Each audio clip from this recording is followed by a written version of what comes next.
Isaiah chapter 58 and verse 1. Cry aloud, spare not, lift up thy voice like a trumpet, and show my people their transgressions, and the house of Jacob their sins.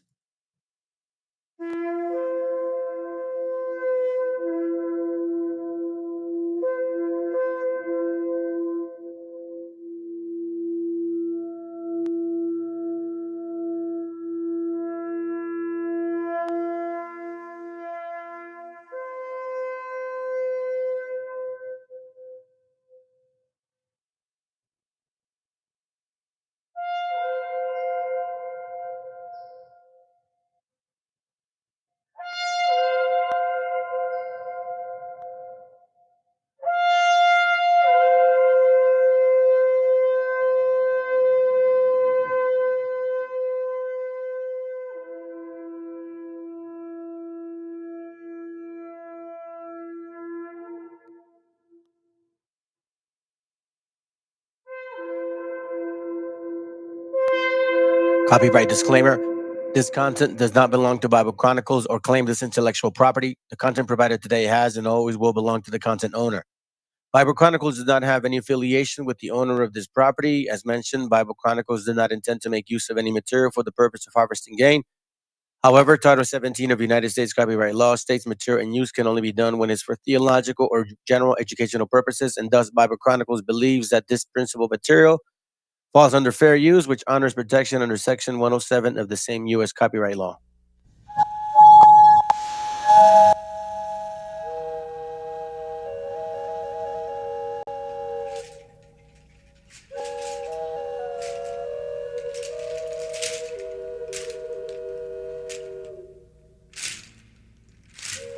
Del mar los vieron llegar,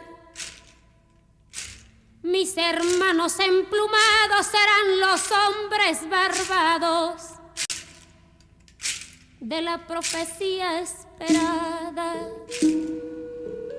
Se oyó la voz del monarca de que el Dios había llegado y les abrimos la puerta. Por temor a lo ignorado, iban montados en bestias,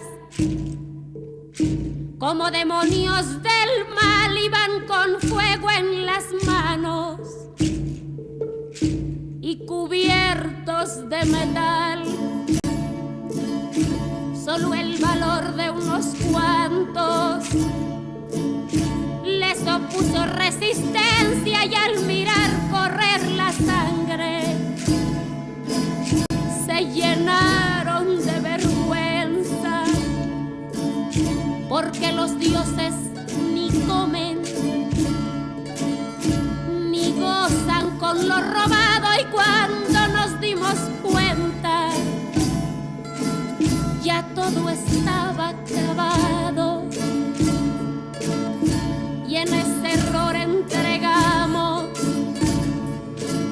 la grandeza del pasado, y en ese error nos quedamos 300 años esclavos.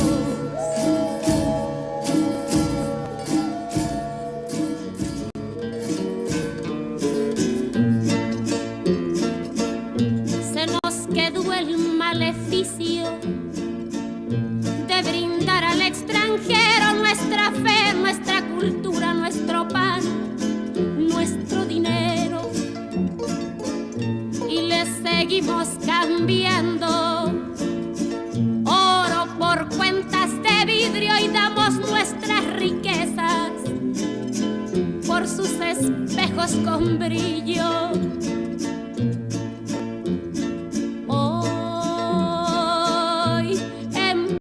Siglo XX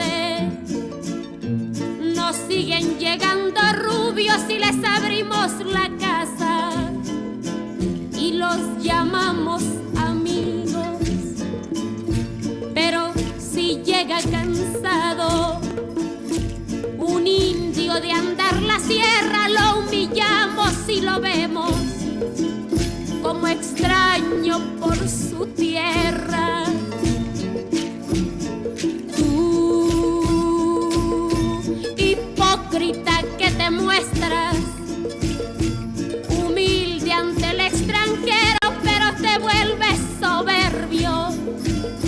con tus hermanos del pueblo.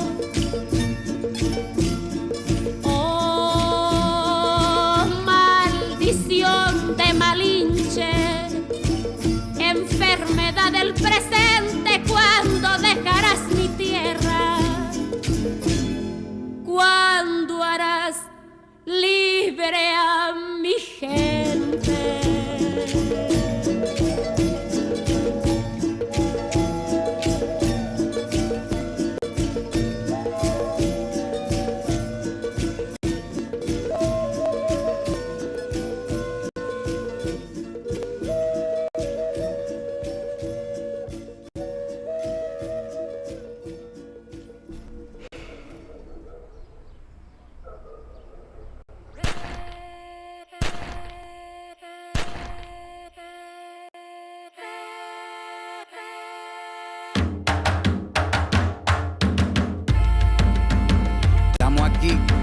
Oye, que estamos aquí.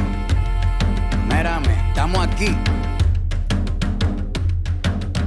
Desde hace rato, cuando ustedes llegaron, ya estaban las huellas de nuestros zapatos. Se robaron hasta la comida de gato y todavía se están lamiendo el plato. Bien encabronados con estos ingratos. Hoy le doy duro a los tambores hasta que me acusen de maltrato. Si no entiendes el dato, pues te lo tiro en cumbia, bossa nova, tango o vallenato. A lo Calaboy y bambú, bien frontú, con sangre caliente como Timbuktu. Estamos dentro del menú.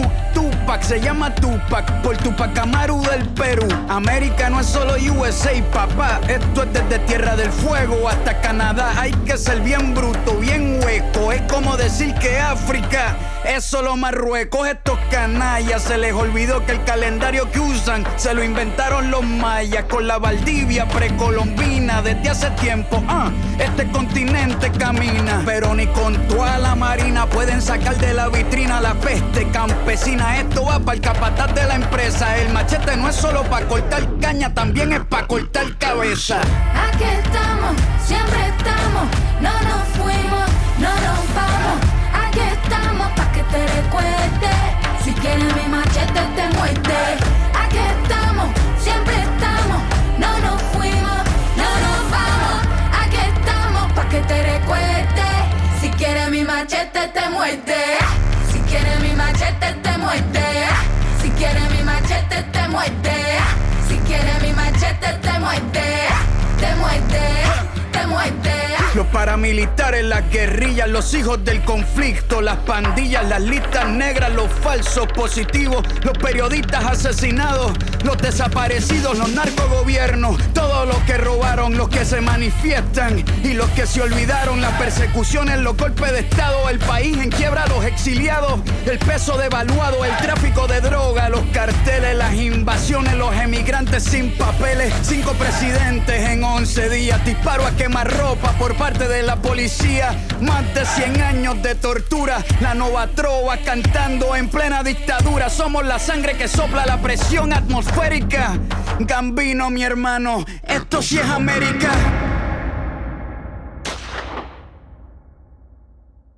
Aquí estamos, siempre estamos, no nos fuimos, no nos vamos. Aquí estamos pa' que te recuerde. Si quieres mi machete te muerde. Aquí estamos, siempre estamos, no nos fuimos, no nos vamos. Aquí estamos pa' que te recuerde. Si quieres mi machete te muerde. Si quieres mi machete te muerde.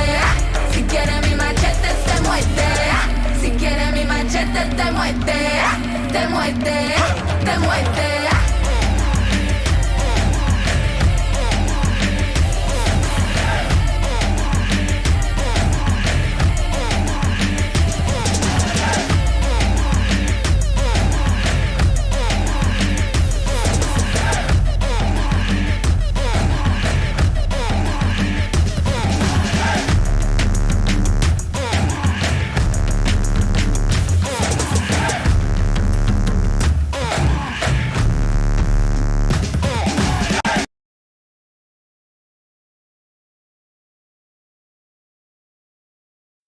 El autor viene a decirnos con mucha firmeza y gran convencimiento Lo mismo que nos decía en el siglo XVIII el barón de Holbach, ¿no? Un filósofo francés de origen alemán. Si nos remontamos al comienzo, entonces hallaremos que la ignorancia y el temor crearon a los dioses. La fantasía, el entusiasmo o el engaño los adornaron o desfiguraron. La debilidad les rinde culto, la credulidad los conserva, la costumbre los respeta y la tiranía los apoya para que la ceguera de los hombres sirva a sus propios intereses.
A ver, que alguien me explique.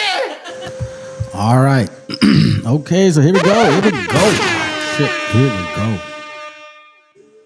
What up, brother? Good to have you here, bro. Excellent message we're about to read pretty soon.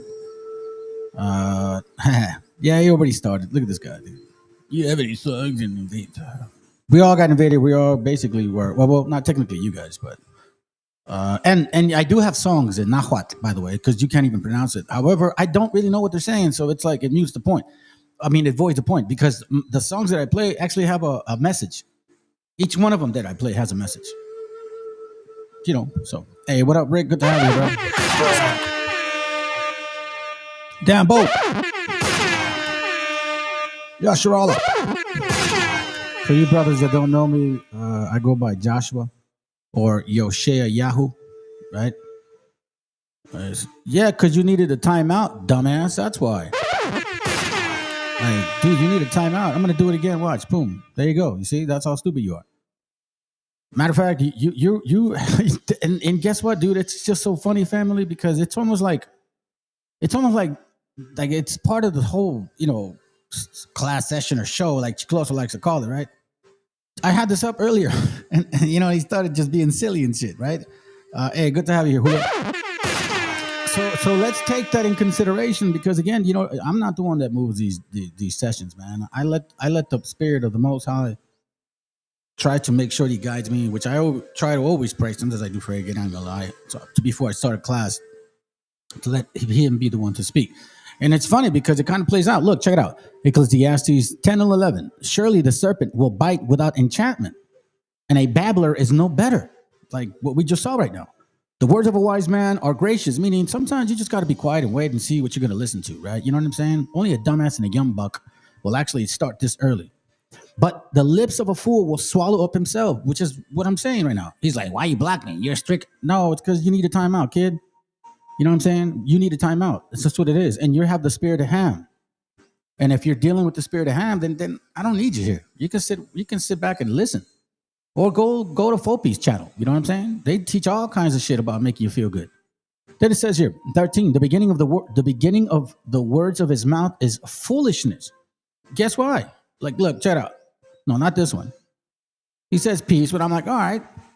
And then he goes, do you have any, you know what I'm saying? That's a backhand slap.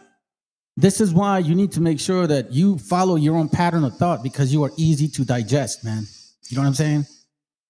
It's funny because the beginning of the words of his mouth is foolishness. That's the first thing you said. It's foolishness. It's like you can't even have any kind of maturity level to say, let me watch and see. Give it about 10, 15 minutes. See what's going on. No, not at all, my friend. Yeah, I think he is. He's acting like one. And the end of his talk is mischievous madness. Now, mischievous. Let's look up that word. Let's look up the word of mischievous. Okay? Just so you guys can understand that it's not me they have a problem with, family. They have a problem with the message. Because the message is strong and it's real and it's definite. Mischievous, a person, animal, or their behavior, causing or showing a fondness for causing trouble in a playful way. Right? Like, for example, right here. Do you have any songs in non-invader language like Nahuatl? Once again, mischievous, causing or showing a fondness for causing trouble in a playful way. You think it's funny. Causing or intend to cause harm or trouble. Causing or intending to, meaning like, passive-aggressive shit. Like you said, peace. And then you want to get tactful. You know what I'm saying? Like, you're a very typical individual that's very easy to read. You need to do some self-examining and write down your thoughts, because you probably don't. It says here, the words of a man's mouth are gracious. Why? Because, you have to judge things before you make a comment. Judge the matter first, then reprove. But the lips of a fool will swallow up himself. The beginning of the words of his mouth is foolishness, and the end of his talk is mischievous madness. See, you know what I'm saying? It's like, you're always mischievous. Your spirit came out right away. So, yeah, you deserve a fucking timeout. Oh, yeah, I remember seeing that. You guys got the spirit of Canaan. Hey, you know what? Send it to me, bro. Let me show it at least and put it in your channel later. A fool also is full of words, just like, the other time he was here. I put the link up, and nobody decided to. You know what I'm saying? Today we got a class going on. And a man cannot tell what shall be, and what shall be after him. Who can tell him? You know what I'm saying? Who can tell him? Which is why I just find it so funny, fam. How everything plays, everything goes in its place. You know what I'm saying? Like, I didn't plan for him to show up, bro. And I have these scriptures already up. And he's doing me a pinche favor away. Because the Dunning-Kruger effect is exactly what this verse is saying in the end. A fool also is full of words. A man cannot tell what shall be, meaning like you can't tell him nothing. You're in your echo chamber. You think you're smart and not realizing you're that stupid. Because stupid people don't realize that that's stupid. A fool also is full of words. A man cannot tell what shall be and what shall be after him. Who can tell him? Oh, shit.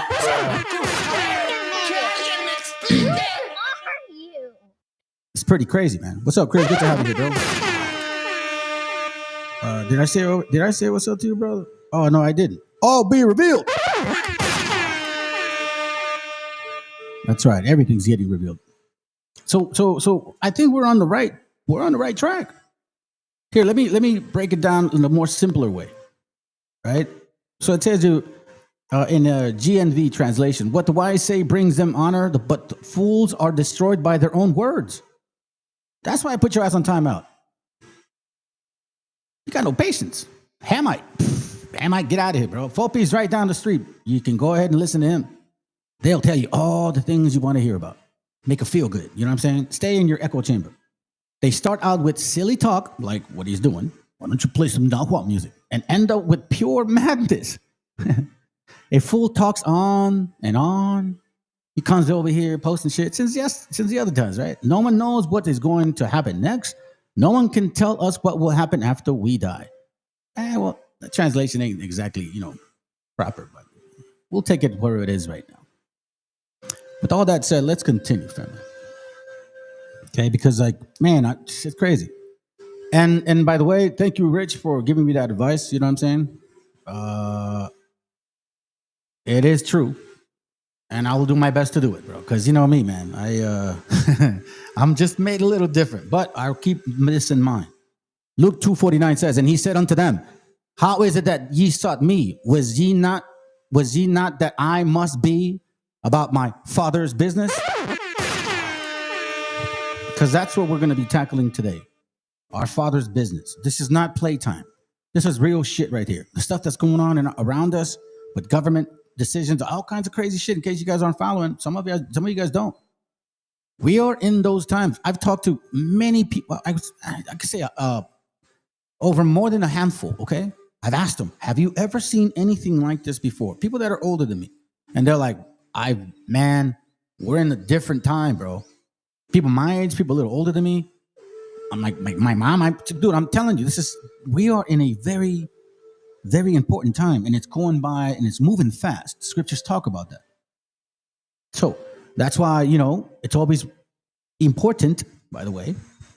And we're going to come back to this chapter in a few. It's important to read this stuff because, again, this only pertains to certain people. Deuteronomy 28:29 says, the secret things belong unto the Lord our God, the Creator. Okay? The Creator. We don't worship anybody else but the Creator. But those things which are revealed belong unto us and to our children forever, that we may do all the words of the law. Revealed. But those things which are revealed means, you know what I'm saying? Like secret stuff. Pertinent information. Things that would put away from us, from our minds, giving us a so-called history, made us believe certain things. Things were not revealed unto us at that time. This is why I showed you and I shared with you guys that Lutheran newsletter book about that year and that time, and it talks about exactly what would occur that would keep the word away from us constantly. Because, you know what I'm saying, 200, 300, 400 years later, guess what? They thought that we would never remember, but they don't understand the spiritual aspect of who we are. That's why in Wisdom of Solomon chapter 2, I'm not going to read the whole chapter, but look what this means. I'll read 1 and 2 verse, so you can just kind of get an idea. Wisdom of Solomon 2 and 1. This is the way the nations think. They really don't accept the fact that this spirit has been around, like has been here before. For the ungodly says, reasoning within themselves, but not all right. Our life is short and tedious. And in the death of a man, there is no remedy. Neither was there any man known to have returned from the grave. You see this? So they believe that you die once and that's it. That's it, right? That's it. You die once, ya estuvo. Yeah, you'll never see yourself again. God knows what's happened. So if you're a fucking murderer, killer, or rapist, or mujeriego, or drug dealer, cartel, whatever the hell you are, whatever wickedness drives you, right? It literally is telling you right here that these people believe that. That's why they do what they do. They have no remorse of what may occur the next step. That shit was always on my mind since I can remember. Since I was young, man, I was not afraid to die, but I was afraid of what happens if I make mistakes and I go there and I pay. Like I had this concept. I can't tell you it was exactly correct right now, but as a kid, I kind of wondered these things. Then it says here, this is what they believe. For we are born all adventure, and we shall be hereafter as though we had never been. For the breath in our nostrils is a smoke, and a little spark in the moving of our hearts. You see? So he keeps going and going and going and going and going. Now let's go to the end so you can understand this, right?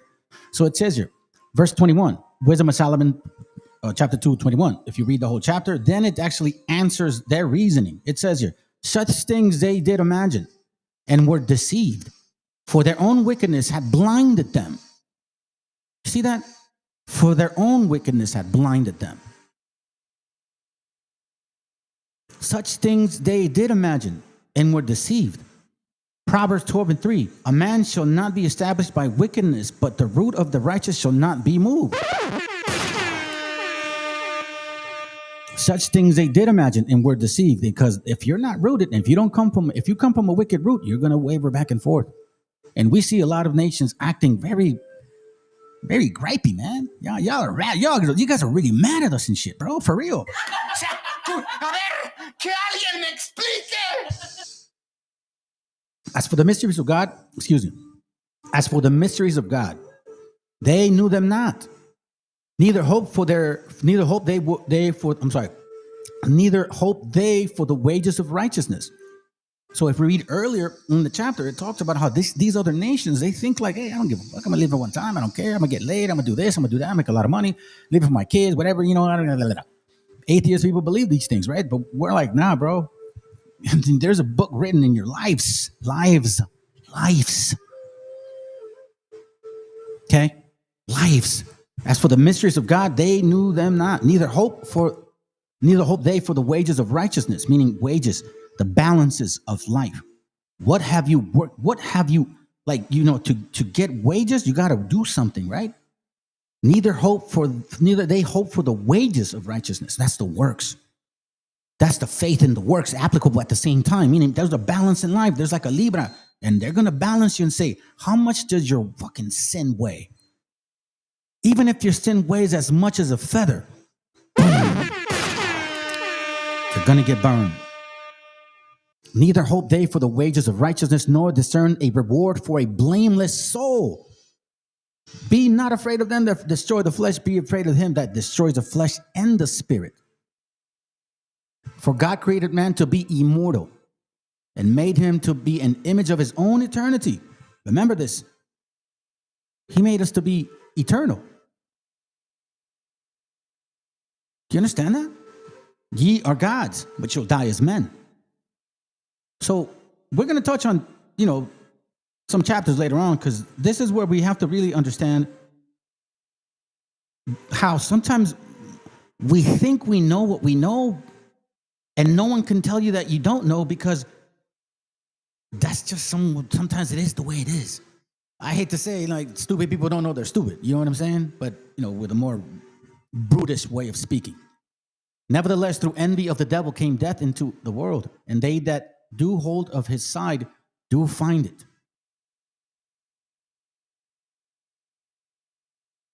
All right, let me check it. Let me see the link, Holmes. Oh, yeah. We're going to show it right now, dog. Don't even trip. Right now, we don't even worry about it. Thank you, my brother. Because you know what I'm saying? This is family. This is the way the family works. We have eyes for everybody. And this is not always we talk about, man. We send each other messages about what's going on. And, yo, this is crazy. What do you think? What do you see? You know what I mean? That's why I tell you, brothers, bro, do as best as you can to pass the message over, because it's important now, especially now. Verse 24, nevertheless, through envy of the devil came death into the world. Envy. That's why, and they that do hold of his side do find it. That's the same thing that occurred in Genesis 4, I believe.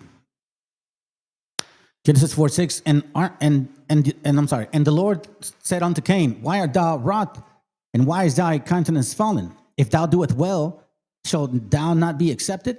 And if thou doest not well, sin lieth at the door. Sin lieth at the door. And unto thee shall be his desire, but that shall rule over him, meaning that's the battle. Sin. And it's sitting right there. And it literally tells us in Wisdom of Solomon 2, at the end, understanding that, you know what I'm saying? We're here for it. We should have been here for eternity. Wisdom of Solomon 2:23, for God created man to be immortal and made him to be an image of his own eternity. So, brothers, if you are doubting the whole volume of the book, with all due respect, I can't help you anymore. Because you can't assume that God, the creator, did everything himself. He has categories, positions of people in the scriptures. We see it all. We see it throughout the books. Nevertheless, through envy of the devil came death into the world, and they that do hold of his side do find it. Sin lieth at the door.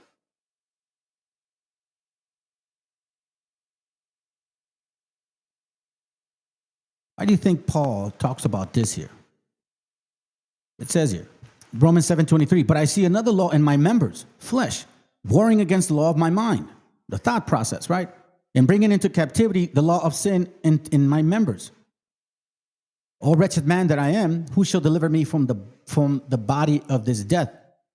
You see this, what I'm saying? So he's battling. He understands now. What? At verse 22, let's go up just so you can get a better idea. For I delight in the law of God after the inward man, the spirit. You see the spirit. He delights in the law of the Most High after the inward man. But he understands that there's a flesh here that's battling with him, and that flesh is the one that F's up his mind. That's exactly what he talks about. And bringing me into captivity to the law of sin, which is in my members. When you're dealing with sin and you don't understand there's a spirit that is eternal, that's supposed to wake the hell up and go back to the instructions and reflection and cleansing your ways. And I mean, seriously, man, it's like, we don't need a priest to say, oh, God, forgive me, Father, because, I sinned. No, man, this is a daily thing that you have to have a conversation with the Most High, because the kingdom of God dwelleth in you. Not in some church, not in some camp. None of these camps ever will tell you how to repent. They'll tell you how to hate people. That's without a doubt. We all came out of these hateful ways. That's why I've told you, brothers and sisters, the fight is the mind, the spirit, and the flesh. And the flesh is the access to wickedness. The mind is kind of like a computer. You need to instruct it. And once your spirit gets stronger, the flesh is weak to the spirit. You'll be able to overcome that because now you got control of your mind. The flesh don't got control of your mind anymore. And this is what Paul is talking about. For I delight in the law of God after the inward man, the spiritual man. But I see another law in my members, the flesh, warring against the law of my mind, the thought, and bringing me into captivity, the law of sin, which is in my members. O wretched man that I am, who shall deliver me from the body of this death? The battle that he deals. Now, this is Romans. If you guys follow through, if you guys read Acts, you'll understand how Romans, Corinthians, Ephesians, Galatians, it's basically a picture, like a broader understanding of what was going on in Acts. Okay, so as you see Romans, Corinthians, it's just like he's starting to kind of go through this growth process. If you guys really see this the way it should be, you'll understand that Paul was even going through this growth process. It wasn't overnight. So stop doubting him if you don't understand him. This is why the Dunning-Kruger effect needs to be paid attention to. Sometimes stupid people don't know they're stupid. No offense to y'all. I'm just telling you to the best way that I can say it. So now let me go. I said I was going to go into it. So I got this message for you guys. Real quick. Because, matter of fact, you know what? Let me put it over. Let's see. Maybe I'll do it here. Okay. If we can get to it. All right. So now let's begin this understanding here. What is this whole Dunning-Kruger effect? Check this out, okay?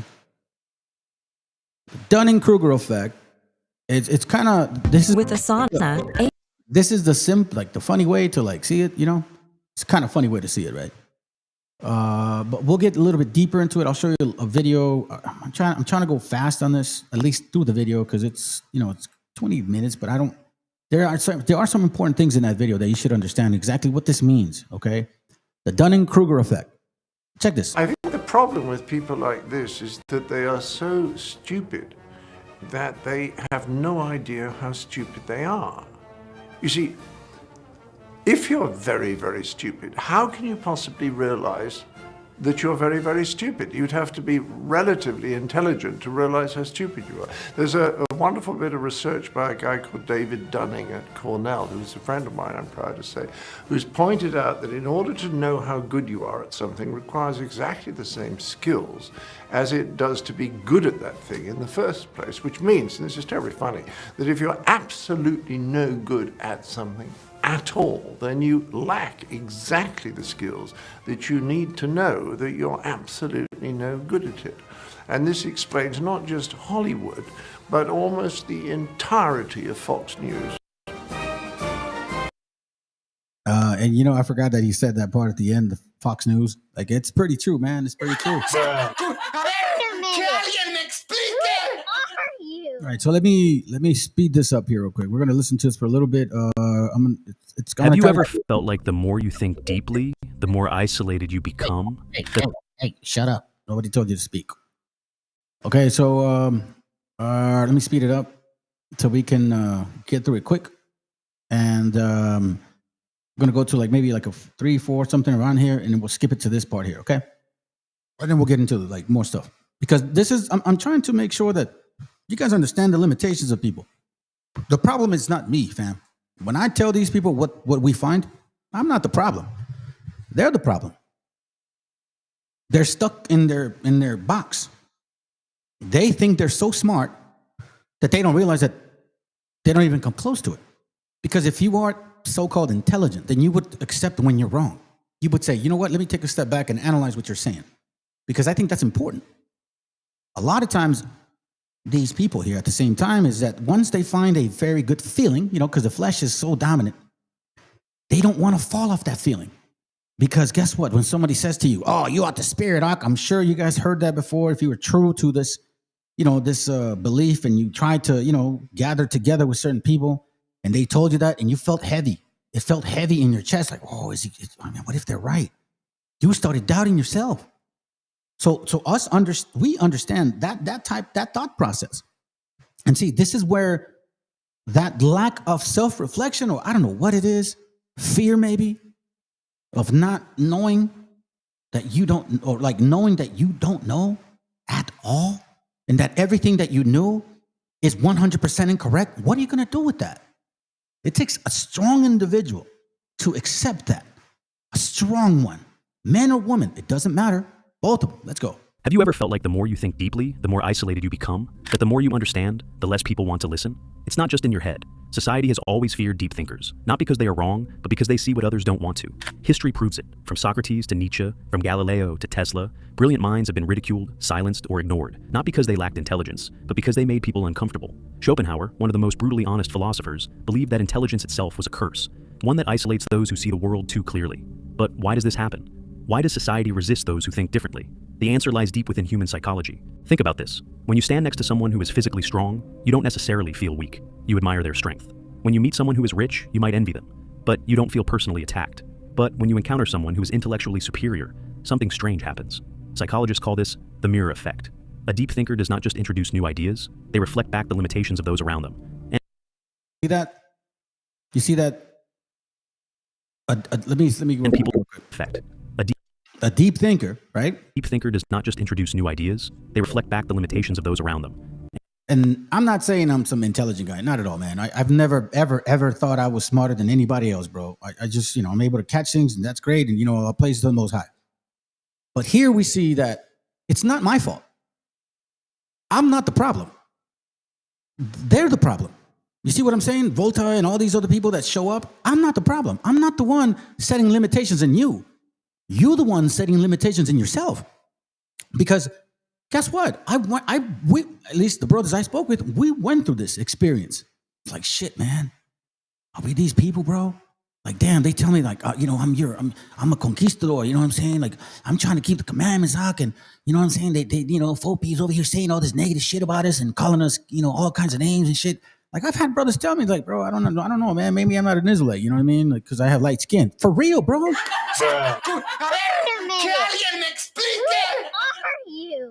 Very true. Ecclesiastes 1:18. Let me see if I can get it a little more simpler, and I'll go back to it. The wiser you are, the more worries you have. The more you know, the more it hurts. It's true. Let's go back to it. This is perfect. For in much wisdom is much grief.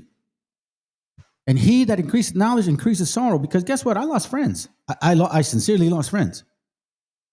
That's the truth. I started separating myself from things. I don't celebrate none of these holidays. So obviously family, like, I haven't seen some of them in like, 8 years. Like, seriously.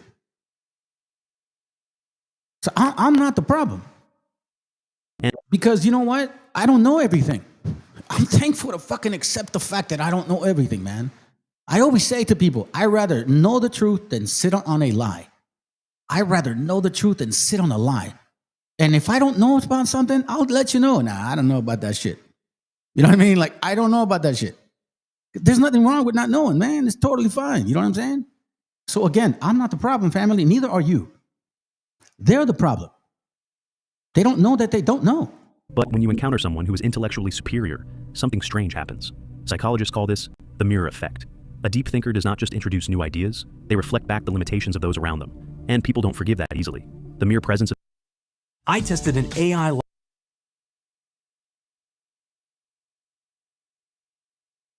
of someone who thinks deeply can make others feel inadequate, even if the deep thinker says nothing at all. But why does this happen? Why does intelligence, more than any other kind of superiority, provoke such discomfort? To understand this, let's consider how our minds process different forms of superiority. When someone is physically stronger, we might see them as a leader or protector. When someone is wealthier, we might admire their success or aspire to achieve something similar. These qualities, strength, wealth, beauty, are external. We recognize them, but they don't necessarily challenge our core self-perception. However, intelligence operates differently. Unlike physical strength or material wealth, intelligence is deeply tied to identity. We define You see that? Now let me show you this picture. our Family. operates differently. I told a couple brothers this, man, that I don't know. I've told a couple. I can't remember who, but I've told you guys that sometimes, like, this is where my mind is at, man. I'm surrounded by words. Like, I wish I had that much material. I can't afford all that. But this is where my mind is right now. Like, I literally see like words going around in circles, and I'm just like, you know what I'm saying? Like, this is the best that I can explain it. Because I guess it's the best way that I can, what's the word I'm looking for? Manage it, I guess. You know what I'm saying? Like, deal with it. Because sometimes, man, my mind runs so freaking fast that I need a break. But anyhow, let me continue. My bad. Unlike physical strength or material wealth, intelligence is deeply tied to identity. We define ourselves by our thoughts, our beliefs, our understanding of the world.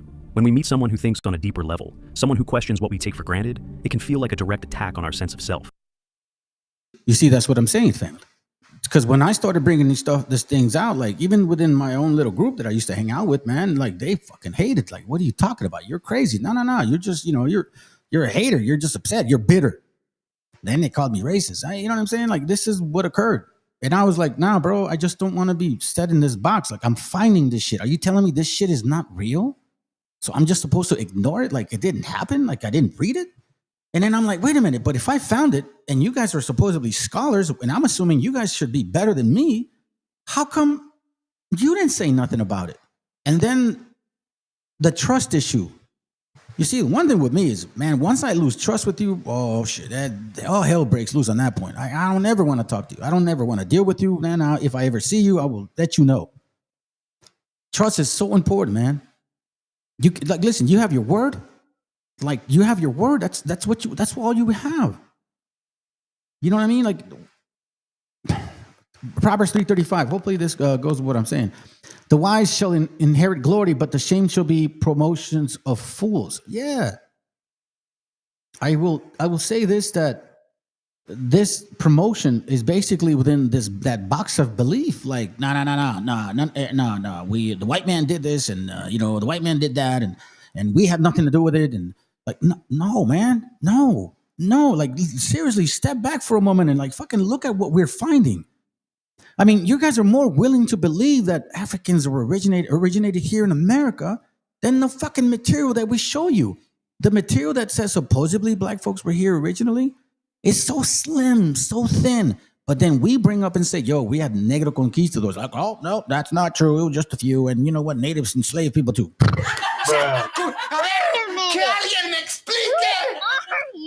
We're not the problem, family. They are.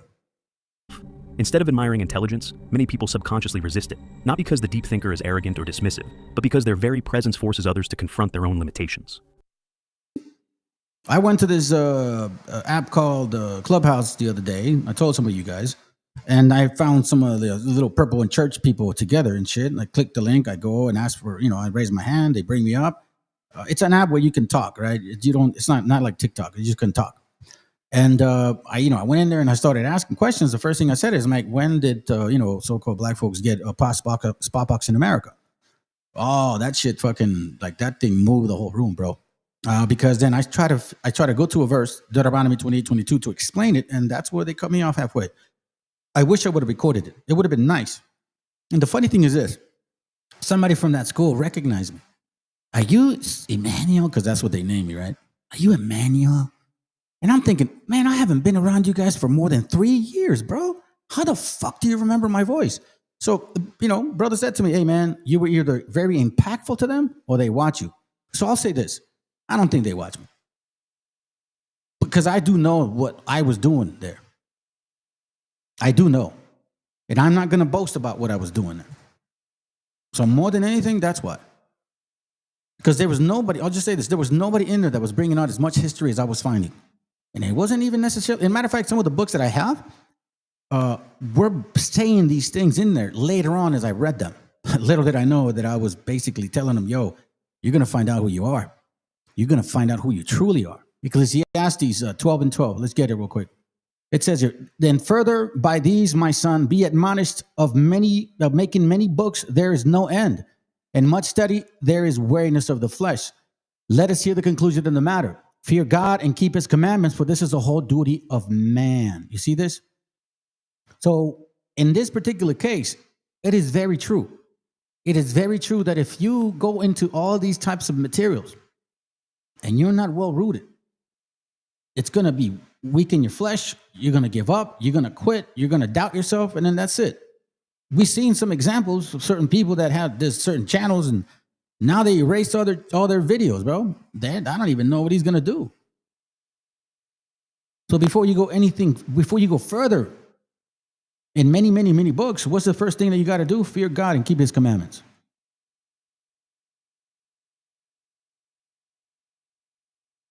First Peter 2 and 1, wherefore laying aside all malice, all guile, all hypocrisies and envies and evil speaking. We all have these. Fear God. This is what it means by fearing the Creator. By getting rid of that. By fearing the Most High, it means you have respect and you have discipline and you're willing to get rid of these, because by getting rid of these, that means you're keeping the commandments. It's not difficult. You know what I'm saying? It's not difficult. Get rid of malice, guile, hypocrisy, envy, and evil speaking, and you're keeping the laws of the Most High. It's not complicated.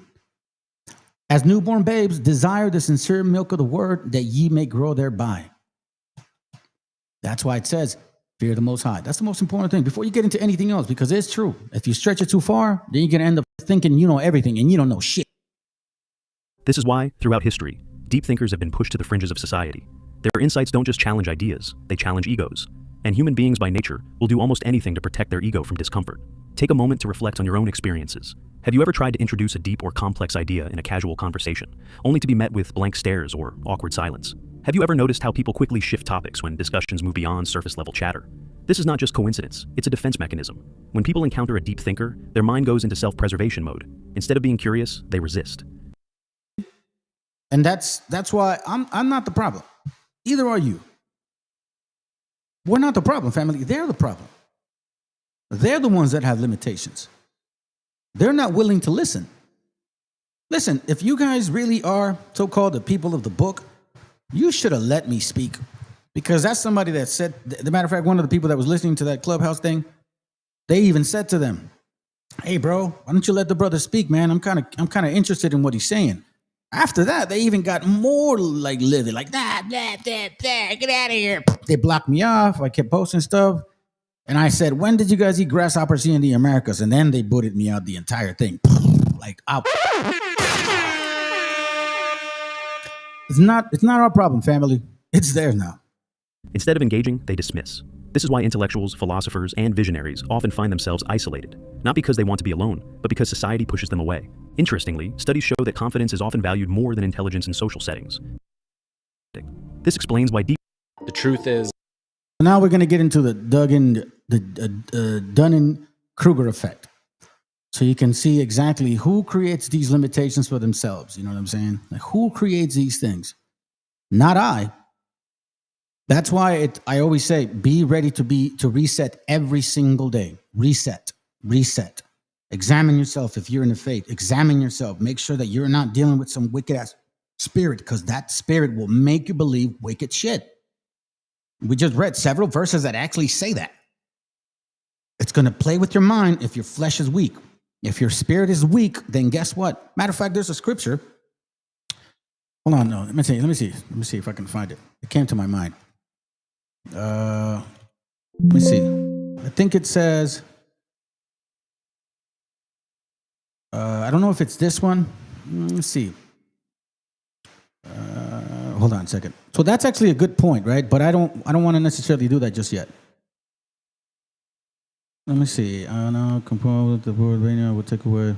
I have not gone. I think maybe it's in Sirach. Hold on. Give me a second.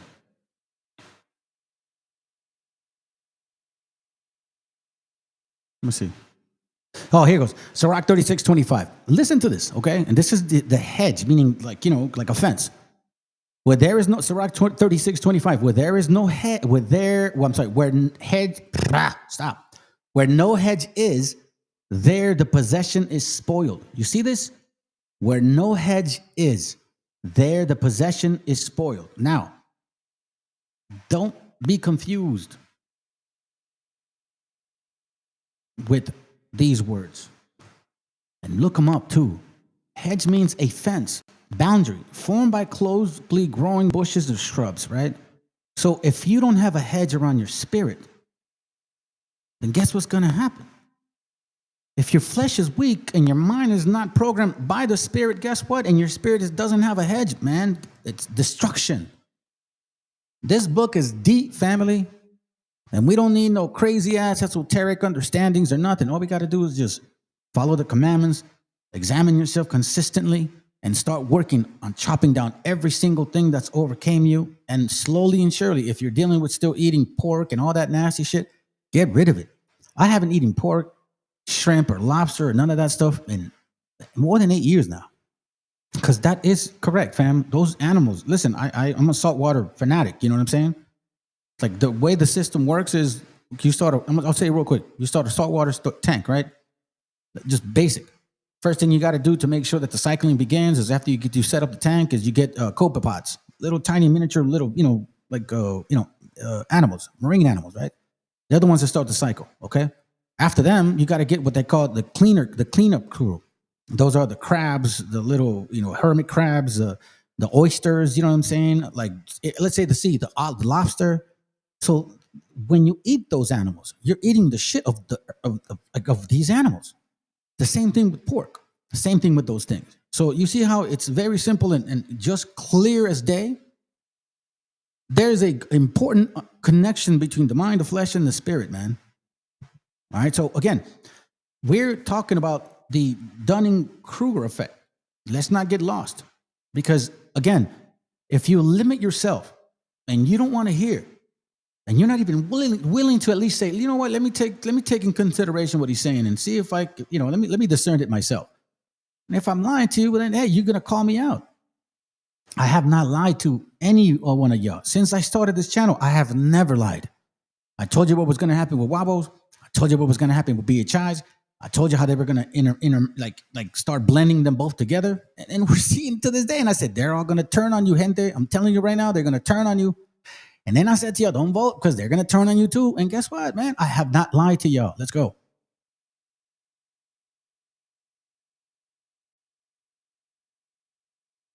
Conversations in private settings, but struggle to engage in large social environments. Psychologists have identified several cognitive biases that further explain why intelligence is often met with resistance. The Dunning-Kruger effect. People with low ability often overestimate their intelligence, while highly intelligent people tend to doubt themselves. This creates friction. Those who know little often believe they know more than they do, leading them to dismiss deeper thinkers. Status quo. Bias. The human brain prefers familiar ideas over new, complex truths. Intelligence often... Let's listen to this again, okay? Because I'm not the problem, family. They're their own problem. We're not the problem. They are their own limitations. If they're not willing to listen to what you got to say about what we find, and they say you're a conquistador, it don't matter, then guess what? You're not the problem. Don't get mad no more. Don't get mad no more. Oh, let them be, bro. Again, listen, all that shows is who are the people of the Bible. That's what that matters to me. Hate, bro, listen, hate will always destroy itself, man. That's one thing I've learned in life. Hate always destroys itself.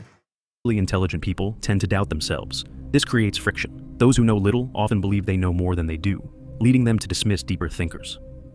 Status quo. Bias. The human brain prefers familiar ideas over new, complex truths. Intelligence often introduces disruptive thoughts, which make people uncomfortable. The backfire effect. When people are confronted... My boyfriend and I have been arguing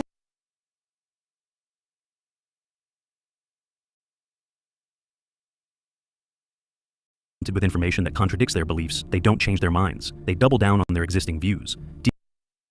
And we've seen that. We've seen this happen. Confronted with Intelligence often introduces disruptive thoughts, which make people uncomfortable. The backfire effect. When people are confronted with information that contradicts their beliefs, they don't change their minds. They double down on their existing views. You see, and I'm telling you, this is what's happening right now. We're bringing out real facts. Who brought smallpox to America? There was Negro conquistadors. You guys were never our friends. No, we're not the same people. And all of a sudden, they're bothered by it.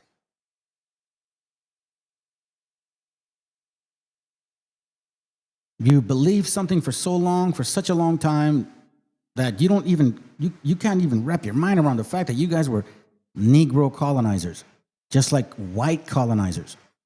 That there was white slavers, just like Negro slavers. You guys can't wrap your mind around that.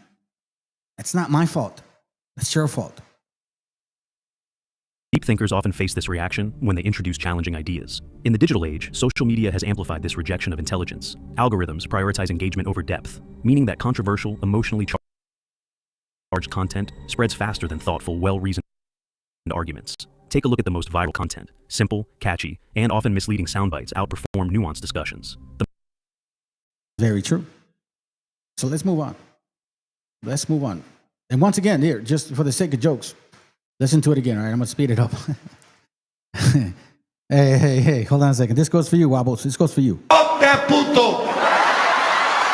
Fuck that puto. Sorry, Rich. I know it's not very professional. I still got to be me, bro. Let's go. I think the problem with people like this is that they are so stupid that they have no idea how stupid they are.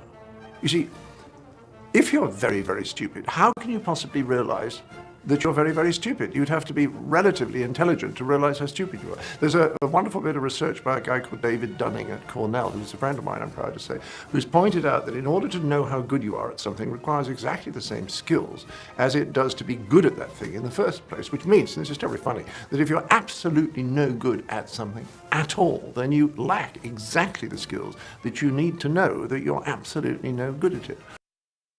About that is like that you don't know you suck that bad and you're that dumb that you don't even know that you suck that bad and why you suck that bad. This is crazy, man. This is so funny. And this explains not just Hollywood, but almost the entirety of Fox News. Oh, this is fucking funny. As a matter of fact, let me leave it up just in case I need it. Let's go to verses now. Let's go to it real quick. Hold on. I gotta cover this madness. Bro. Isaiah 35, and again, I'm basically trying to do, what's the word I'm looking for? I like to set things up before I get into the action. You know what I mean? I'm a long-winded man. I go long ways. Like, I don't do short shit. Like, I take my time. Isaiah 35 and 1 says, the wilderness and the I'm sorry, is that the one? Am I looking for that? Let me see. Yeah, let me read it. I'll read it this way, so you guys can see what I'm talking about. 35 and 1, Isaiah. The desert will rejoice. The flowers will bloom in the wastelands. Now, this isn't talking about physical desert, family. The desert will sing and shout for joy. It will be as beautiful as Lebanon's mountain and as fertile as the fields of Carmel and Sharon. Everyone will see the Lord's splendor, see his greatness and power. Give strength to the hands that are tired and to the knees that tremble in weakness. Because I don't know about you guys, man, but I hate seeing what's going on to our people. Separations of families, the trauma and shit. I have kids, you know. I can't imagine me going through that with my parents. Like, y'all would have created a fucking crazy ass dude. Tell everyone who is discouraged, be strong and don't be afraid. God is coming to your rescue, coming to punish your enemy. Wisdom of Solomon 18:7 says that you have to accept salvation for your people and destruction for the enemy. You can't have it either way. Just like you can't have faith without works. You need them both. You can't be like, oh, you know, I want salvation for our people, pobrecitos enemigos. No, it don't work like that. You'll get destroyed by thinking that. That's why, you know, Lot's wife, when she turned back and shit, she got done with. Any doubt in your mind, it's very, like, listen, it's black and white. Okay? Very simple. You're either pregnant or you're not. You ain't half-ass pregnant. It's just the way things are. The blind will be able to see, and the deaf will hear. Remember, how long did they keep this book away from us, family? How long? Oh, that's gonna hurt! A ver, que alguien me explique. That's right. How long did they keep this book away from us? The blind will be able to see. How come? How long were they telling us we couldn't read and write? We couldn't learn none of this stuff. Let me see. Let me see if I can find it. Hold on a second. Let me see. It's page 9. Let me see if I can find it.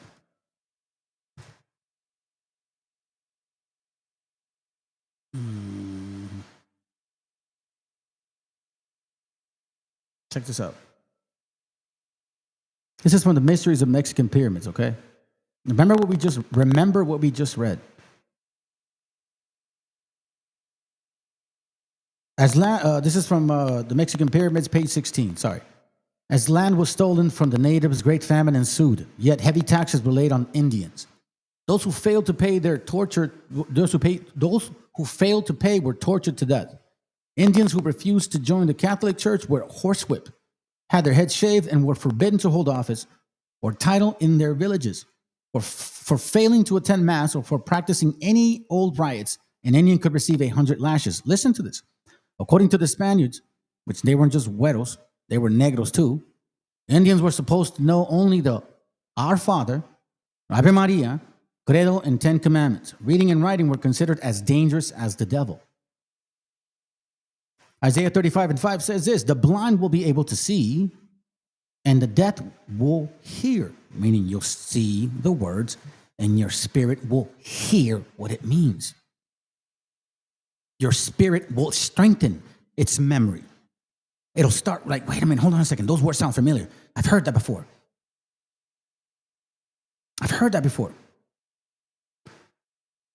A great example, bro. Speaking of Lot's wife, it reminds me of how they're clinging to this country, still thinking everyone else is the bad. Yeah. Clinging to the country like they don't want to let go. It's it. Finito. It's over. You see, as we're getting ready, like, hey, we're getting ready. Spiritually, mentally, you know what I'm saying? If that shit hits the fan, like, we're getting ready spiritually and mentally. Because you need that in that type of situation, spiritually and mentally. Because you can be like, oh, I'm mentally ready. But if you're spiritually weak, bro, you're done. Verse 6, the lame will leap and dance, and those who cannot speak will shout for joy. We're going to see some shit pretty soon. Streams of water will flow through the desert, meaning that what? The desolate places will start hearing the word the proper way, and will start springing the spirit of the Israelites of the Bible. The burning sand will become a lake, and the dry land will be filled with springs. Where jackals used to live, marshes, grass, and reeds will grow. You see that? Jackals. Who's living here right now? Who are being jackals against our people? There will be a highway there called the road of holiness. No sinner will ever travel that road. No fool will mislead those who follow it. Meaning what? And this talks about no sinner, meaning just like 2 Ezra 16:77 says, like, man, you that leave thorns and nettles behind on your path and you don't fucking cleanse that shit, you don't clean it up, like you don't really change, bro. Guess what? No sinner will travel that road. No fool will mislead those who follow it. That's why I tell you guys, man, the kingdom of God dwelleth in you. But the only way you got to get to know him is how you get to know yourself. If you don't know who you are, then guess what? You don't even have any close relationship with the Creator. No lions will be there. No fierce animals will pass that way. Those whom the Lord has rescued will travel home by that road. You see, it's a path. The path of the righteous man and righteous woman. They will reach Jerusalem with gladness, singing and shouting for joy. They will be happy forever, forever free from sorrow and grief. I think those are self-explanatory, man. I don't think that's complicated at all. Isaiah chapter 52, verse 1 and 2 says, Jerusalem, be strong and great again, holy city of God. Clothe yourself with splendor.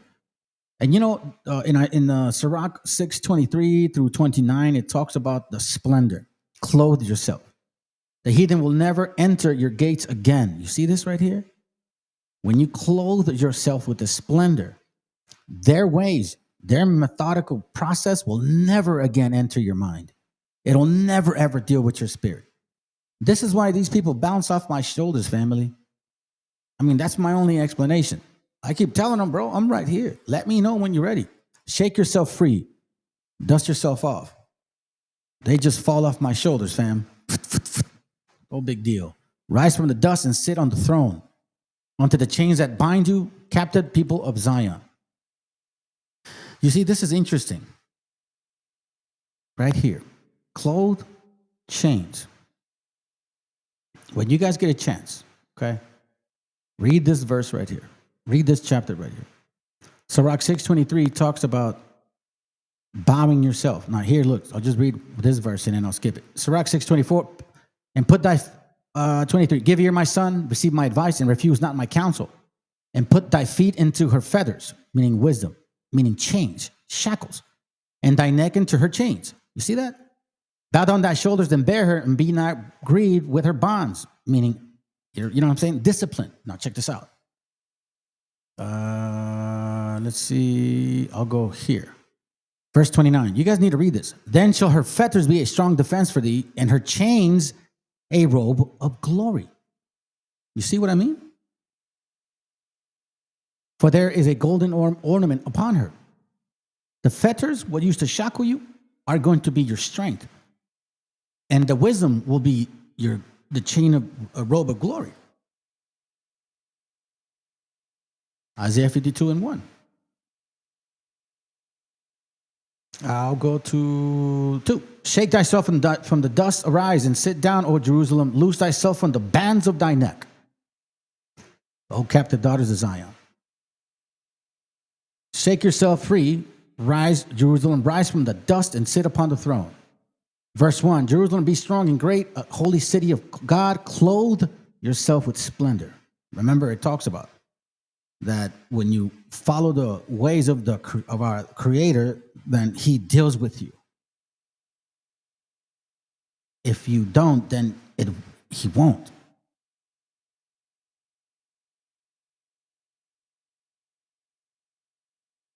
Let me show you something real quick.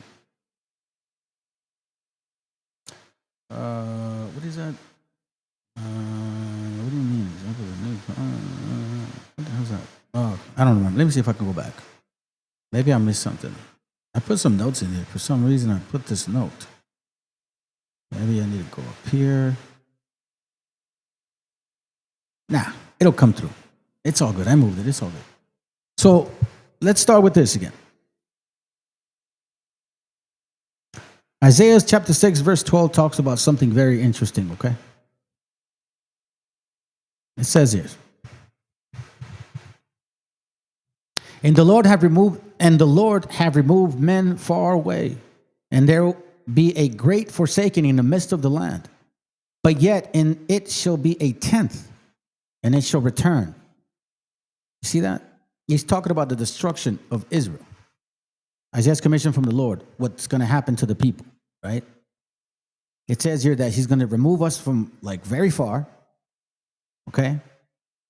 And there be a great forsaken in the midst of the land, and in that land, but yet in it shall be a tenth, and it shall return. Now keep in mind that when we got smallpox and it decimated our people, it supposedly, I don't know, that's what the history says, that it was almost like 10% left of the gente. I will send the people far away and make the whole land desolate. You see that? I will send the people far away, get rid of us, and make the whole land desolate. Even if one person out of 10 remains in the land, he too will be destroyed. He will be like the stump of an oak tree that has been cut down. The stump represents a new beginning of God's people. You see that? So there's still a remnant left after these things occur, in case you guys don't understand that shit. So once again, let not the Dunning-Kruger effect affect you. Deuteronomy chapter 29, verse 27, because you guys are always quick to tell me that, well, not all the, curses happen at once. Okay. 28:27, and the anger of the Lord was kindled against His land to bring upon it all the curses that are written in this book. And the Lord rooted them out of their land in anger and in wrath and in great indignation and cast them into another land, as it is this day. So it says here that all the curses would happen to you. Canaan,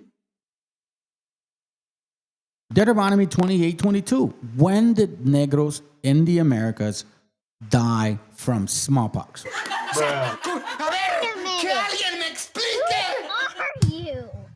Deuteronomy 28:22. The Lord shall smite thee with a consumption and with a fever and with inflammation and with an extreme burning. When did that happen to you guys here? And with the sword and with the blasting, with the mildew, and they shall pursue thee until thou perish. Now, the idiot at the purple and gold told me, well, it says that you guys will perish. So if that's the case, then Israelites shouldn't be here. You see what I'm saying? He just literally smashed his own fucking theology, bro. You guys are stupid. You see? And again, it goes back to this right here, man. I'm going to keep playing it, family, because you know what, dude? This is so fucking funny. The guy literally told me, well, if you guys died of smallpox, then that means you would diminish. But you just said that the Israelites would get smallpox too.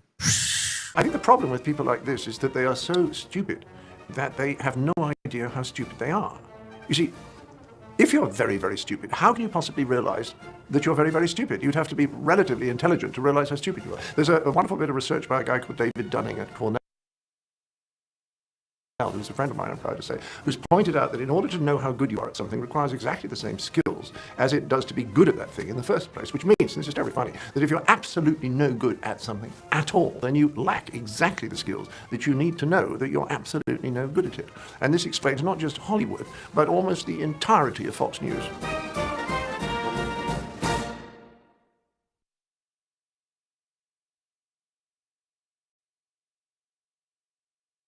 Glad that I am glad I saved that because you know what I'm saying. I'm glad I saved that. Psalms 3:8. Salvation belongs to the Lord. Your blessings be on your people. Salah. That's good, bro. I'm glad I lifted it up. I'm glad I left it here because I'm gonna come back to it. I'm gonna come back to it probably a few times. I don't. You know what? It's just I'm not the problem. You guys are the problem. You guys are the weakness. You guys are the simple-minded. I'm not the problem. You know what I'm saying? Job 2:7 says, so went Satan forth from the presence of the Lord and smote Job with the sword boils from the soles of his foot unto his crown. When did that happen to you, Negroes or African Americans, quote unquote, here in the Americas? Please, somebody. Que alguien me explique. Can you please tell me? Let's continue with this. So then, he also said something about carcasses, right? Deuteronomy 28:26. Sorry, it says, and thy carcasses shall be meat unto all fowls of the air, and unto the beasts of the earth, and no man shall fray them away. So when did this happen to black folks here in the Americas?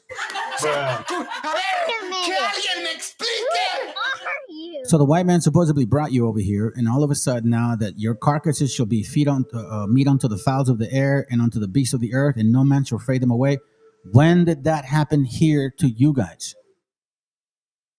See, this is where that whole Kruger effect comes in. When I challenge your supposedly intellect,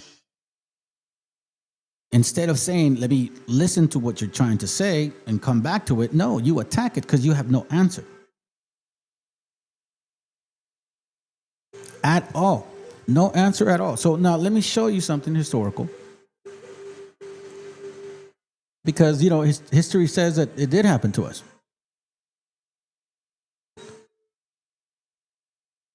That's what history says, that it did happen to us.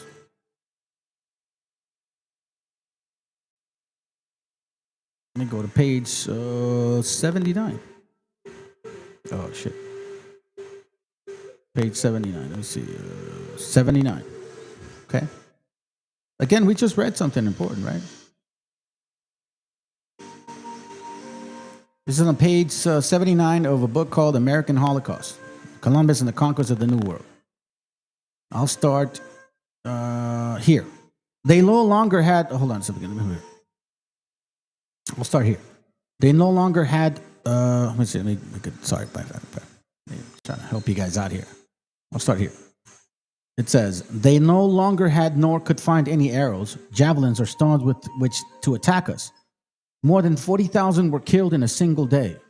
And so loud was the wailing of the women and children that there was not one man amongst us whose heart did not bleed at the sound.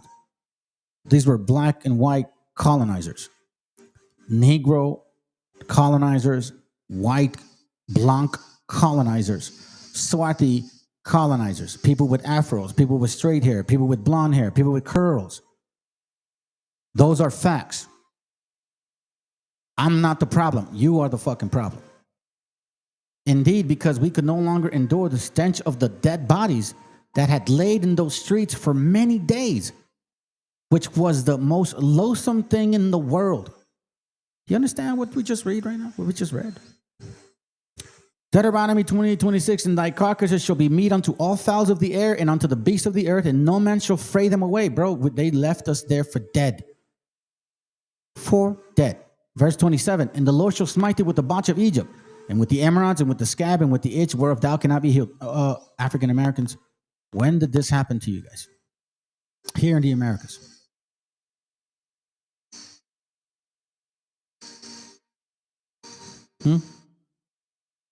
When were you dying of smallpox, and when were you getting killed so much here in these lands that your carcasses like totally disappeared?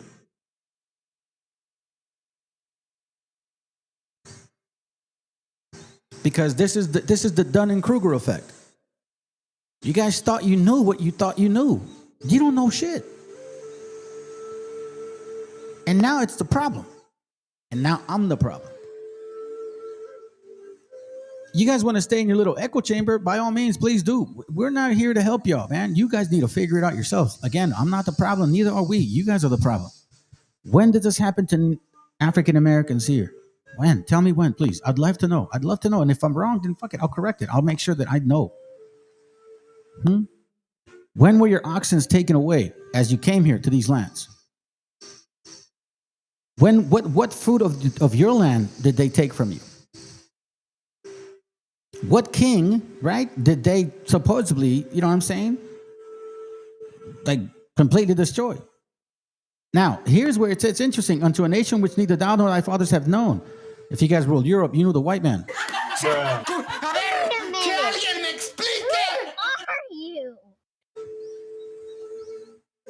Verse 60. Moreover, he will bring upon thee all the diseases of Egypt, which thou wast afraid of, and they shall cleave unto thee. When, again, this confirms, and especially Deuteronomy 29 completely tells you that all these curses will come upon you. Deuteronomy 29:27, and the anger of the Lord was kindled against the land, against this land, to bring upon it all, not some, not a few, not some like ridiculous, a little percentage. All the curses that are in Deuteronomy 28. What happened to you, Negroes? When did you get smallpox? You're not on timeout. You're not on timeout. Yeah, I'll tell you what. Go ahead, man. There's a link. Go ahead and defend yourselves. Tell us when Negroes got smallpox in the Americas. Give us some sources. Let's start with that. If we can move on from that, then we can move on to other verses. Go ahead.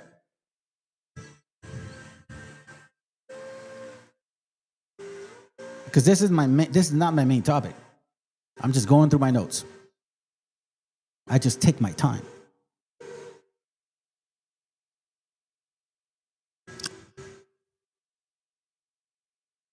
Go ahead. If you believe this is an echo chamber, go ahead. Let us know. Crack the echo chamber. And let me know when Negros like you got smallpox here in the Americas and were decimated and left as carcasses to match the scriptures, because you're supposed to match those scriptures if you claim to be Hebrews. If you don't claim to be anything, if you claim to be something else, then we got nothing to talk about. But if you claim to be a Hebrew, when did this occur? Botches of Egypt, right? Decimation by the sword. By the way, it says you're here. The sword also, will destroy you and shit. You know what I'm saying? All of that stuff, right? And then it says that after this, you're going to be left like carcasses, and no man's going to be able to fray these things away. When did that happen to you guys? Verse 22 says that right here. The sword, the blasting, and all that stuff, right? Then you'll get arrested, right? Then you realize that everything that you worked for, it's done, it's over with. And you're going to start running away because they're going to start chopping you in pieces, right? And then because of all these killings, there are going to be carcasses left out of all the killings. And then after that, he's still going to get you sick. And after you see all of this stuff, after you physically see all of this, your mind's going to go fucking nuts. Now, the mind going crazy, it's, it happens to almost everybody. But again, when did they? Let's see, look. This is, you brought it over with that, oh God. Wow. You see, fam? So in order for him to avoid the question, then he says that I brought it. And you know what? I tell you what, if I brought it, then I'll pay for it. But we're seeing that you negros, pinches africanos cochinos, los cochinitos de Africa, you guys brought these shits over here. You know what I'm saying? Y'all brought this shit over here. You trying to say that, oh, I want beef? Bro, that's stupid, dog. But it's all good, man. That just shows, again, the Dunning-Kruger effect. You don't, here, I'll show you. Here's your problem. And I'm going to keep playing it, bro, for simpletons like you. The problem with people like this is that they are so stupid that they have no idea how stupid they are. You see, if you're very, very stupid, how can you possibly realize that you're very, very stupid? You'd have to be relatively intelligent to realize how stupid you are. There's a wonderful bit of research by a guy called David Dunning at Cornell, who's a friend of mine, I'm proud to say, who's pointed out that in order to know how good you are at something requires exactly the same skills as it does to be good at that thing in the first place, which means, and this is very funny, that if you're absolutely no good at something at all, then you lack exactly the skills that you need to know that you're absolutely no good at it. And this explains not just Volta is just he don't know that he's that stupid, bro. That's for real. He's back. Like, he don't know that his actions are this stupid, but he thinks he's intelligent by doing this. It's like, what the fuck is wrong with you? Right. You cannot fix stupid. Stupid is what stupid does, man. You know what I'm saying? That's the Dunning-Kruger effect. And he's trying to tell me some shit about some shit. Hey, straight up. Hey, matter of fact, you know what, Job? If you want, so I don't get in the way, Job or whoever wants to talk to him, I'll let y'all talk to him. How about we do that, Volta? Volta, how about we do this? I'll sit back, right? And you guys debate between each other. And you prove to us that smallpox was not brought by the black man. And whoever comes on will prove to you that it was brought by you, dirty bastards. With all due respect. Let me know. He won't. He's scared. It's okay, man. Help the algorithm. Proverbs 24:17. You know what? I'll tell you what. You're here, so you must like this shit, man. So you keep learning. Rejoice not when thine enemy falleth, and let not thine heart be glad when he stumbleth. That's true. That there's a difference between this and saying accepting salvation for your people and destruction for the enemy. That means you don't wish destruction upon them. You just know that when it happens, it's going to happen. There it goes, bro. Look at that. Let's do it. Ooh. Come on, Volta. What are you scared of, bro? If you're defending your so-called, people and shit, if you think you're an Israelite, well, I got a brother here that says he's an Israelite. I'll sit back. I won't even get involved, bro. I'll pause my class just to see this situation happen because I think you'll get destroyed. Be revealed or whoever wants to come on, Warakuya, it doesn't matter to me. But I'll tell you this, Volta, let me know when you're ready. Because the link is there. Yeah, let it go, bro. Let it go. I mean, you should. Matter of fact, you should have expected this. You've been watching this channel since 2022, bro. You should have expected this shit. No, they did not. Here, you want me to show you, man? Oh God, this gets old.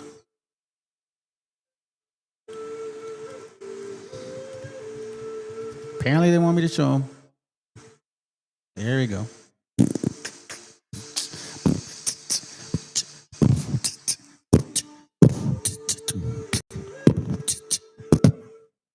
Black people brought fucking smallpox, you dirty bastard. Shut up, man. Stop lying to this shit. Dude, I ain't gonna lie to my people no more, bro.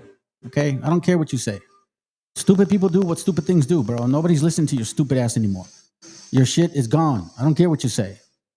In 1519, Juan Garrido, negro, like you, joined the Cortez expedition to the mainland. And in 1520, remember, not 1619, that fucking full-ass dumb story that the white man gave you and you guys still running with it, was one of the founding residents of Mexico City. You see this? One of the founding residents.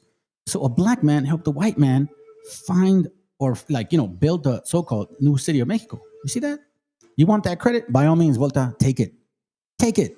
Garrido later wrote to the king that he was the first to have the inspiration to sow wheat here in the New Spain to see if it took.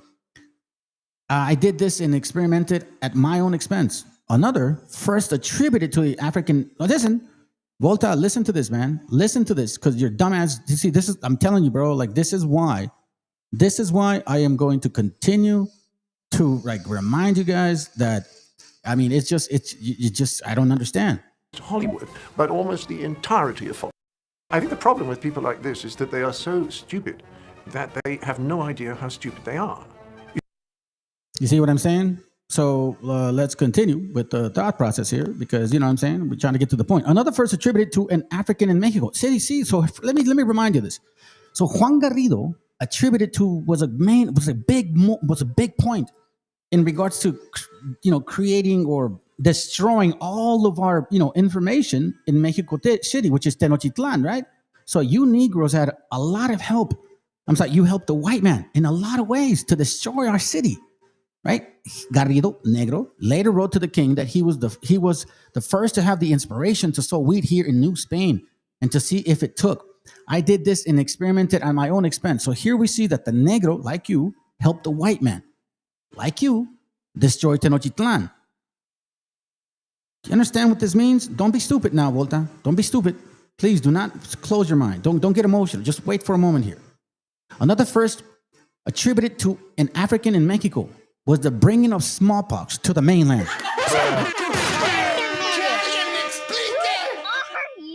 Oh, that's gonna hurt! Francisco de Aguirre, one of the black slaves on the Narvaez expedition in 1520, allegedly died of the disease soon after landing in Mexican coast. So guess what happened after this? Guess what happened?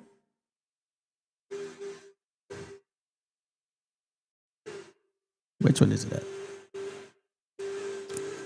Let me see if I can find it.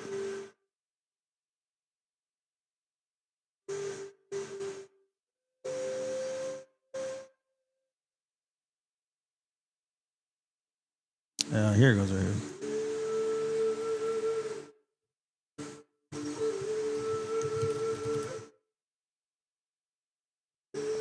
Let me see if this is it. Let me see this. It's an old video. Hold on a second. But many. Oh, yeah, that one. No, that's a dumb one here. That was actually putting the notes wrong. Let me look for the book. Oh, here it goes, right here. Oh, shit, I forgot about this. So let me show you exactly how it functions here. Again, sometimes stupid people don't know they're stupid.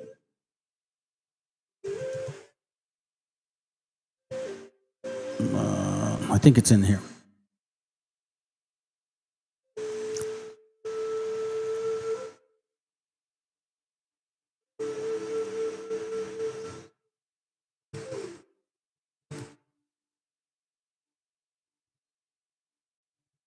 See if I can get it real quick. I'm going to show them something real quick, family. Give me a little moment.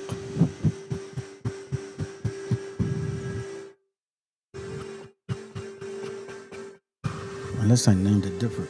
I think I named it different, actually.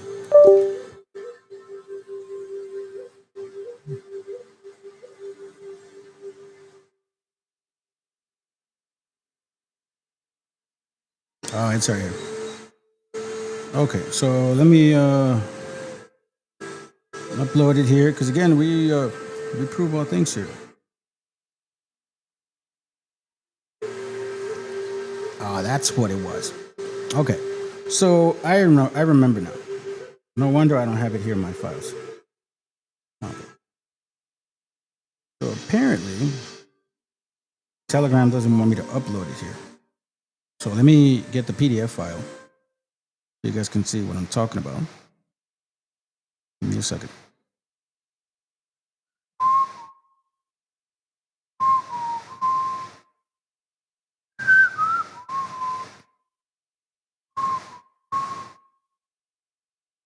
on, man. What the hell? It's taking forever. It's all good.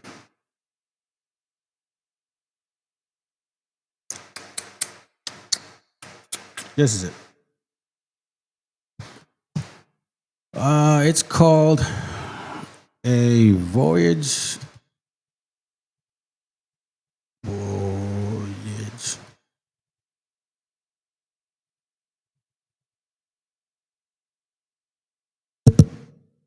To the river.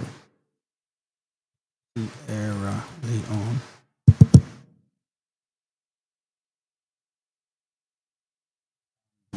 Coast of Africa.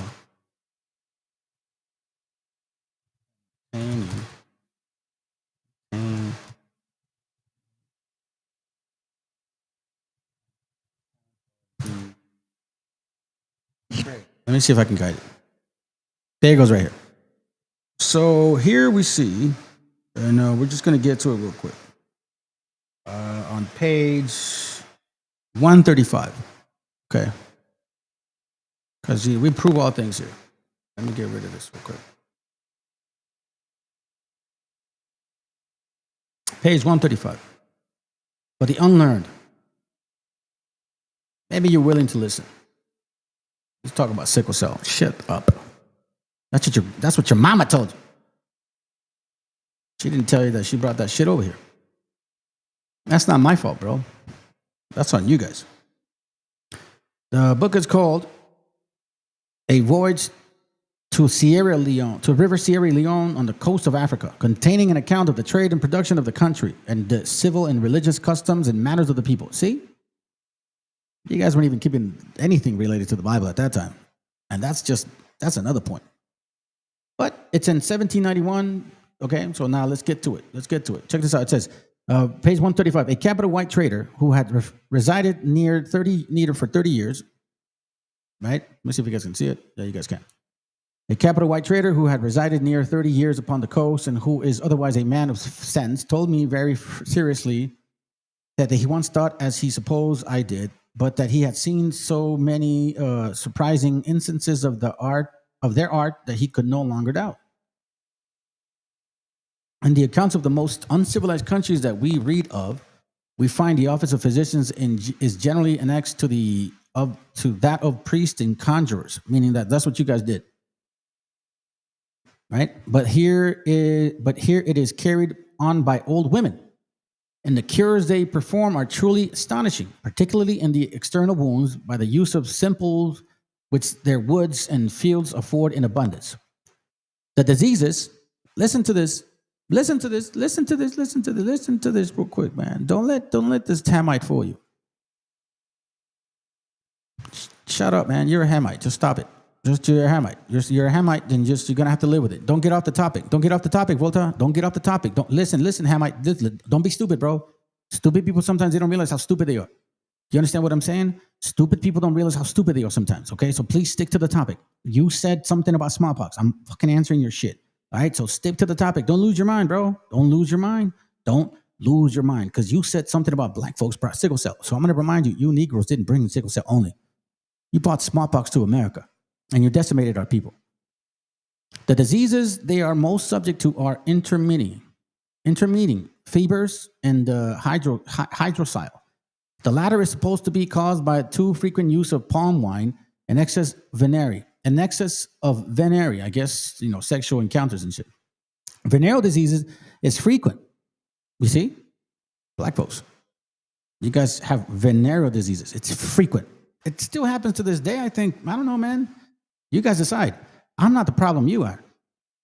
The venereal diseases is frequent, but never attended with those dreadful symptoms which too often accompany it in Europe. So, see, means like you guys get the same shit that Europeans get, but Europeans get it even worse because that's who it came from.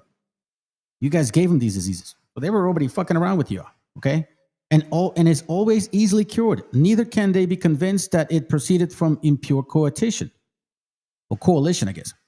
The smallpox is an endemic, meaning local, okay? That only you guys deal with it, meaning you don't normally die from it. if it gets treated in time, you don't die from it, okay? But it's something that you guys brought. You didn't bring only sickle cell, which I'm glad you admitted it, because you know what I'm saying? At least now we know that you are 2 times that dirty. The smallpox is endemial, but it is not so frequent on the seacoast as it is in the interior country. So, smallpox. Here we see. Who brought smallpox to the Americas? Are we going to deny these facts now? Are we going to ignore these things?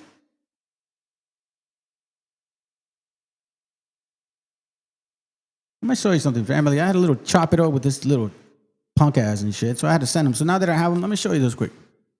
The visit of Narvaez left melancholy traces among the natives. That made it long remembered. A Negro in his suit brought with him smallpox.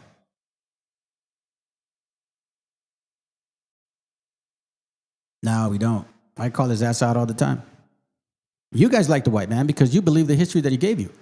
You believe that 1619 is real. You believe the Willie Lynch letter is real. You believe that, that you guys suffered that horrible and shit. You actually believe that you guys didn't have slaves. Who the fuck loves the white man?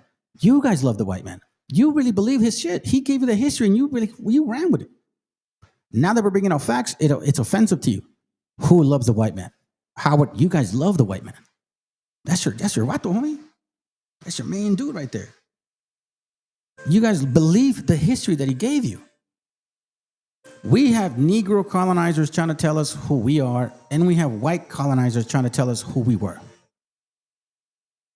A Negro in his suite brought with him smallpox. The disease spread rapidly in that quarter of the country, and great numbers of Indian population soon fell victims to it.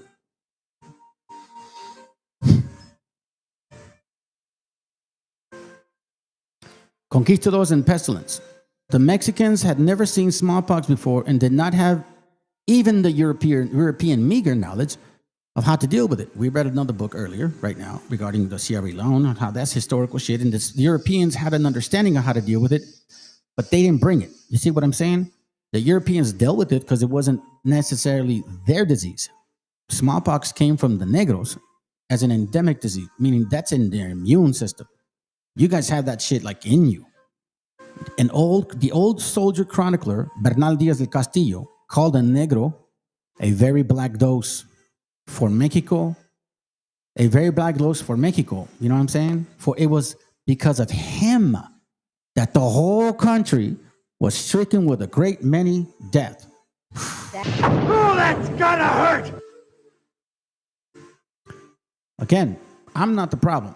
You guys are the problem. These are facts. This is not like nonfiction shit. Like this is like, I'm saying, this is not fiction. This is fact shit. This is real shit. Probably several diseases were at work. Shortly after the retreat from the Tenochtitlan, Bernal Diaz immune to the smallpox because remember, they dealt with it back and forth, right? Like most of the Spaniards was very sick with fever and was vomiting blood. And see, this is all you got. This is all you got. This is all you got. You see what I'm saying, family? This is it. So he thinks that by saying this, right? Even though he considers that R1, stuff, right? But he ignores everything else that science actually proves. You guys are sad, bro. Again, hey, look, matter of fact, look, I'm gonna tell you this right now. And you too, Howard. You too, bro. It's not my fault, bro. I think the problem with people like this is that they are so stupid that they have no idea how stupid they are. You see, if you're very, very stupid, how can you possibly realize that you're very, very stupid? You'd have to be relatively intelligent to realize how stupid you are. There's a wonderful bit of research by a guy called David Dunning at Cornell, who's a friend of mine, I'm proud to say, who's pointed out that in order to know how good you are at something requires exactly the same skills as it does to be good at that thing in the first place. It's just the fact that they're just stupid, bro. I think that's what it is. You can't blame them for it. But again, we're proven here regarding smallpox. Because you guys said that supposedly, you know what I'm saying, that happened to you. I don't see how it did. And I'm still asking you. I'm still trying to wonder, like, when did that happen to you? When did you guys come to the Americas and get smallpox here and diminish and be left as carcasses here. When you let me know, and when you find it, you let me know. Hey, look. See, this is it. This is all they got, fam. This is just weakness. You're weak. You're weak, man. You have the chance to defend yourself. You know what I'm saying?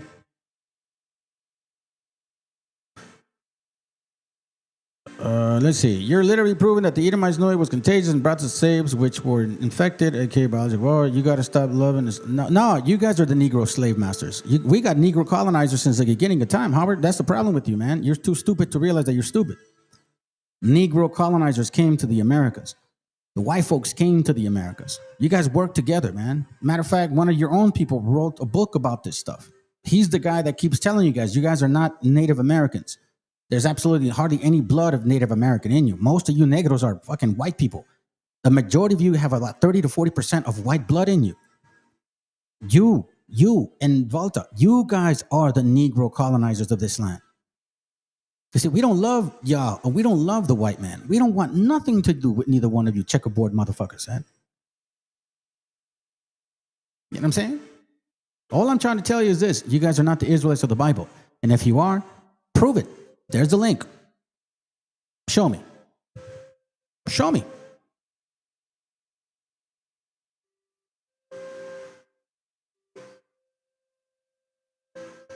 Yeah, man. It's like Charles Manson said, the black man is just like the white man, bro. They envy everything about the white man. They envy everything about him.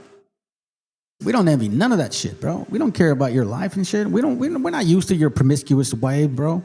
We're not used to your body counts and shit.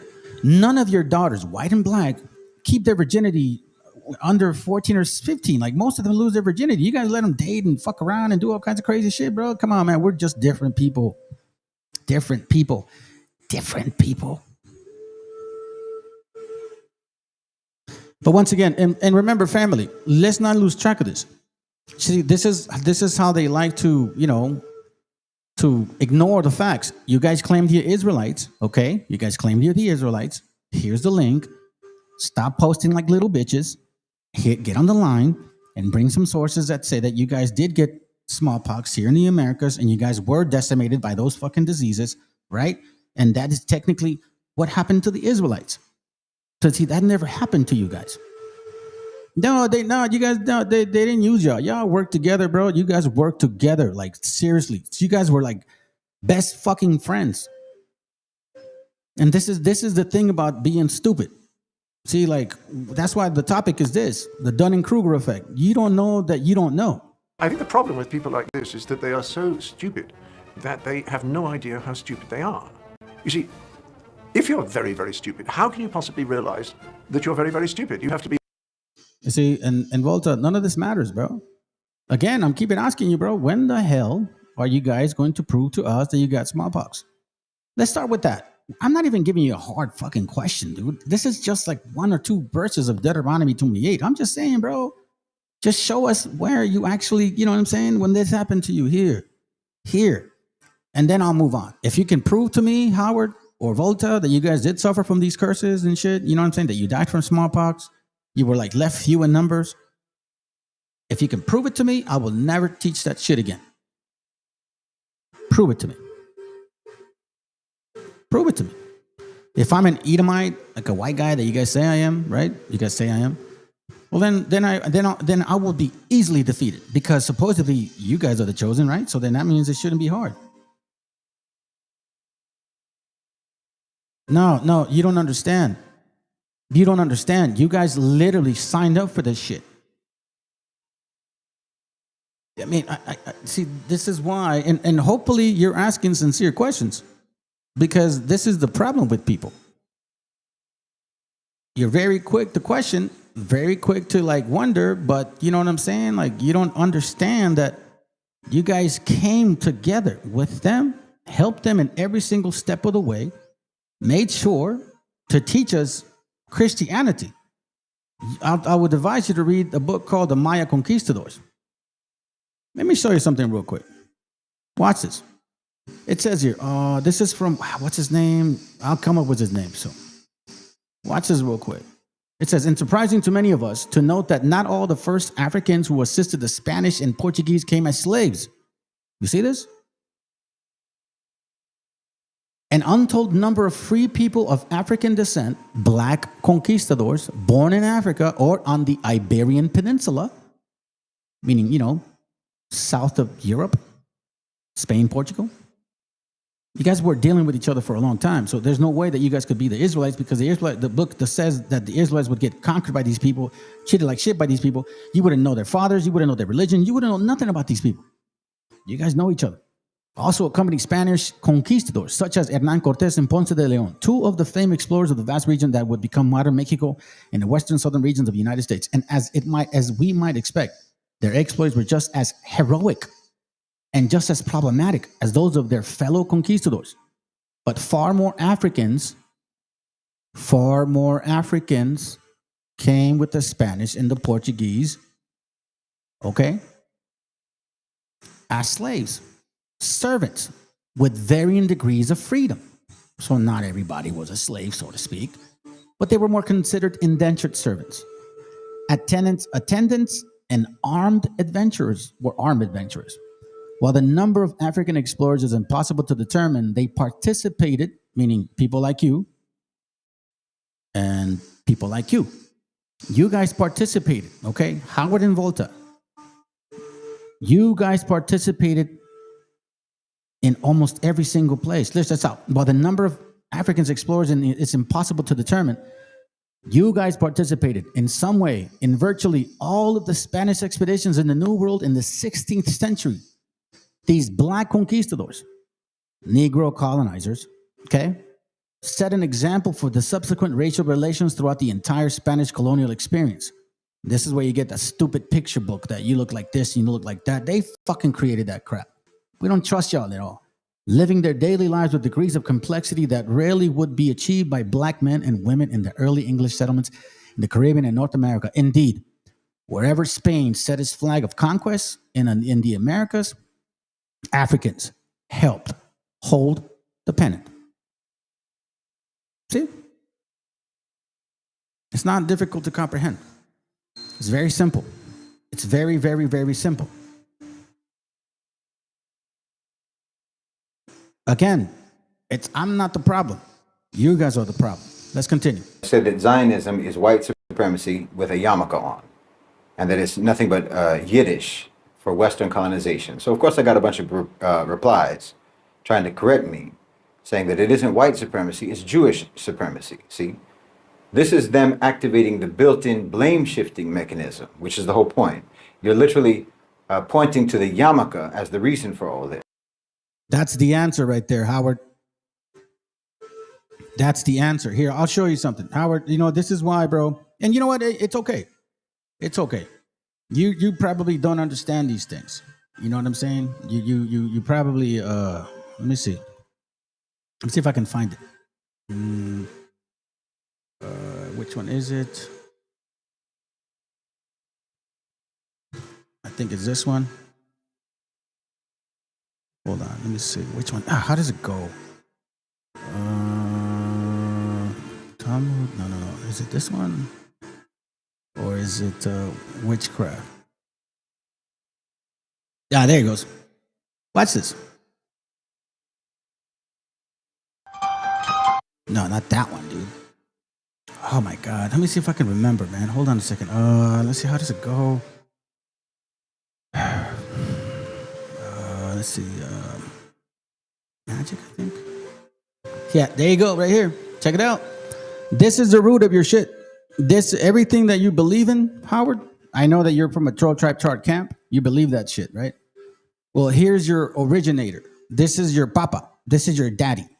Rabbi Matthews put a spell on you, motherfuckers. This is exactly what you guys... I'm going to let it play. It's 7 minutes. It gives me time to get a drink and chill out for a second, okay? Because I've been going about an hour and 50. I want to take a break. Because I was kind of rushing to get back. Check this out. Hey, Howard, listen, Howard. Listen. Most camps are finished, man. You didn't know that? Yeah. Sakari already blank. You can already see these. Matter of fact, we noticed, because, you know, a lot of us did come out of these stupid things. They're not teaching in the streets as much as they used to. The spirit is dwindling. Here's why. Listen, pay attention, Howard, because if you really do want to make a difference for yourself, then guess what? Maybe it's time to reflect on some shit. What? PBS got a new show, got this show called Finding Your Roots, and damn near all these ninjas, I guess that's what you call them, are actually. It's funny, dude. Hey, I'll be real. Don't let me forget your video, okay? Because I'll forget. I'm gonna let it play. Listen to this, Howard. Listen to this. This is important, bro. Because if you're really serious about, you know what I'm saying, like you really want to know.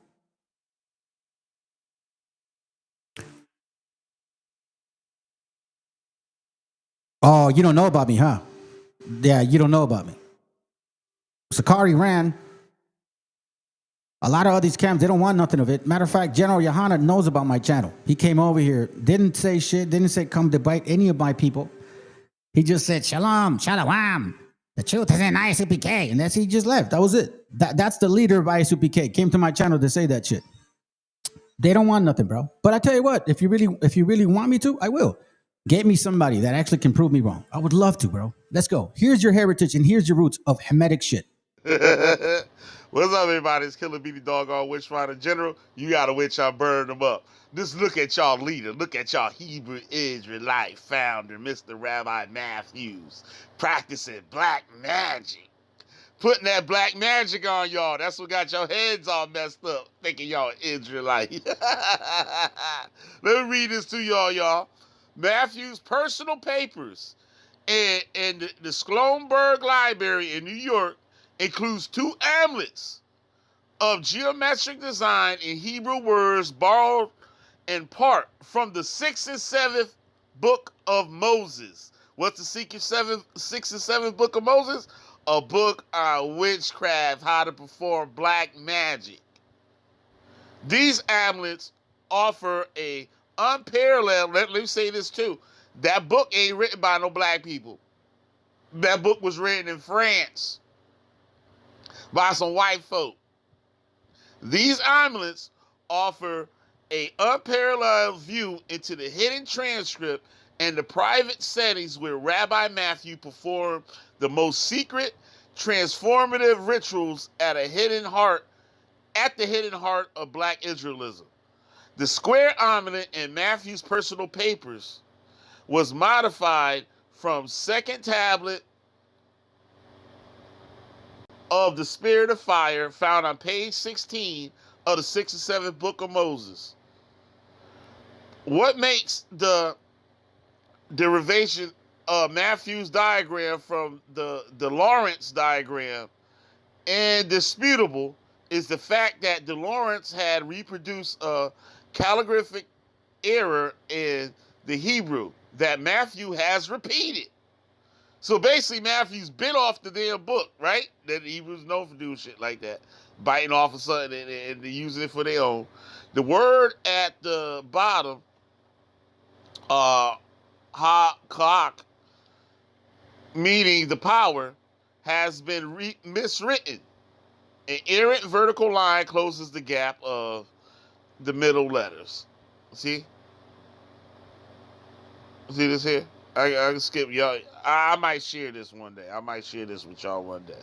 The 2 amulets shed light on Matthew's esoteric theology, part of the secret knowledge at the heart of his black Israelite belief.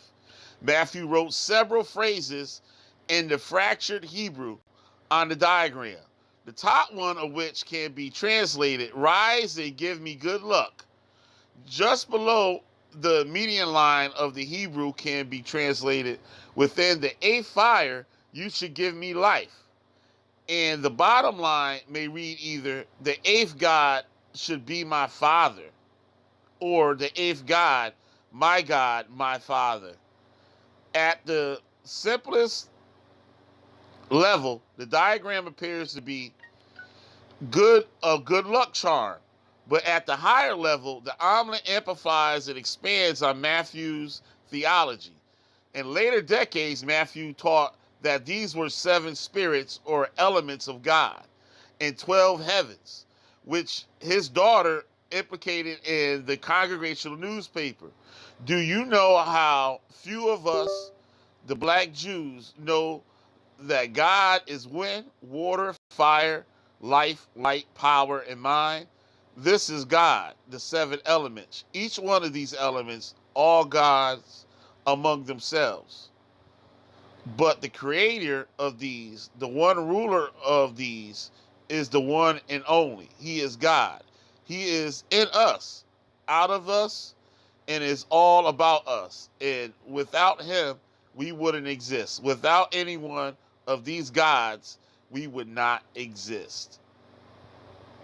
Given that Matthew believed that the 7 elements of God, this diagram appeared to have been used to worship and invoke the power and presence of the supreme creator God. An 8th God who appears through the medium of fire. The repetition of the number 8, the image of the fire, and the personal filing relationship with God are noteworthy. Again, the amulet can be translated, rise and give me good luck. Within the 8th fire, you should give me life. The 8th God, my Father. Remember that Matthew began in the sanctified church. He may have borrowed the fiery conception of God from the common fire-baptized holiness Pentecostal conception of God. The multiple God elements in his theology, however, is what makes Matthew's creed most like the religion of the Black Atlantic. Moreover, the ritual use of these diagrams seem to have allowed Matthew to be filled with the presence of God and to relate to the Creator. God as a son relates to the Father. The second round amulet repeats and amplifies this scene in God's immanence and Matthew's own power. The diagram consists of several Hebrew sentences printed over a Magen David, literally a shield of David, as 6-pointed star, which is common Kabbalistic related. After some undecipherable words in the beginning of the papers, the sentence continues. Look, this nigga practicing black magic on you niggas. And y'all don't even know. And you ain't know. The coke practice black magic on your ass. And you ain't know. These niggas eating pork behind doors. And you ain't know. Eating pork. Pinches puercos. These niggas poking your wife in the back room. And y'all ain't know it. Half your elders like niggas. And you ain't know. That's exactly the history and heritage where BHI roots comes from.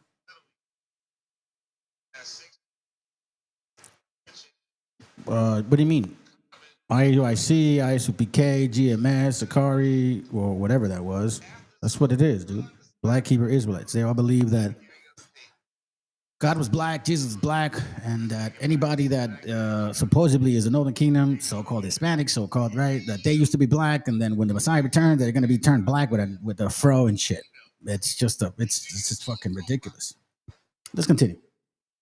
The reason for the occupation, the reason for the genocide, and I'm telling you that is exactly why they put the yarmulke on in the first place. But either you don't get it, or you don't want to get it, or you don't want anyone else. Where I said that Zionism is white supremacy with a yarmulke on, and that it's nothing but Yiddish for Western colonization. So of course I got a bunch of replies trying to correct me, saying that it isn't white supremacy, it's Jewish supremacy. See? This is them activating the built-in blame-shifting mechanism, which is the whole point. You're literally pointing to the yarmulke as the reason for all this, the reason for the occupation, the reason for the genocide. And I'm telling you that is exactly why they put the yarmulke on. Howard, let them know, bro. Let them know. Go watch them. Enjoy their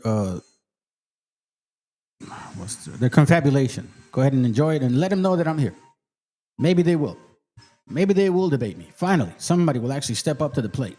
I'll go to this shit too. I don't care. Let's go. In the first place. But either you don't get it or you don't want to get it, or you don't want anyone else to get it.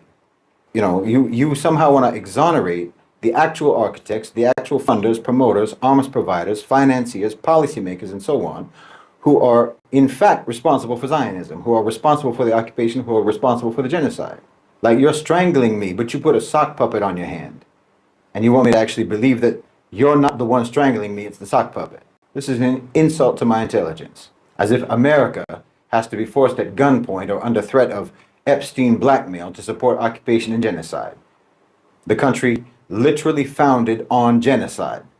The country that wiped out the Native Americans, massacred Mexicans, massacred Filipinos, occupied Afghanistan for 20 years, still has occupation forces in Iraq, occupied and colonized Hawaii and Puerto Rico. What are you talking about? About time that this brother finally says our fucking name.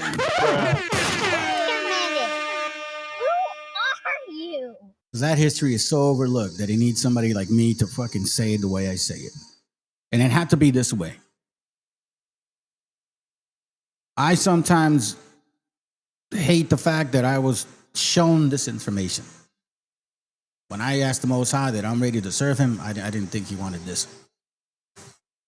You know what I mean? Because I didn't know this stuff before. You know what I'm saying? Like, our history was so secluded, man. Like, we didn't know anything about who we were. Yeah, Negroes aren't Israelites. Negroes aren't Israelites. I'll say it loud and proud. Negroes aren't Israelites. African Americans aren't Israelites. You guys are West Africans predominantly and of the tribe of Canaan.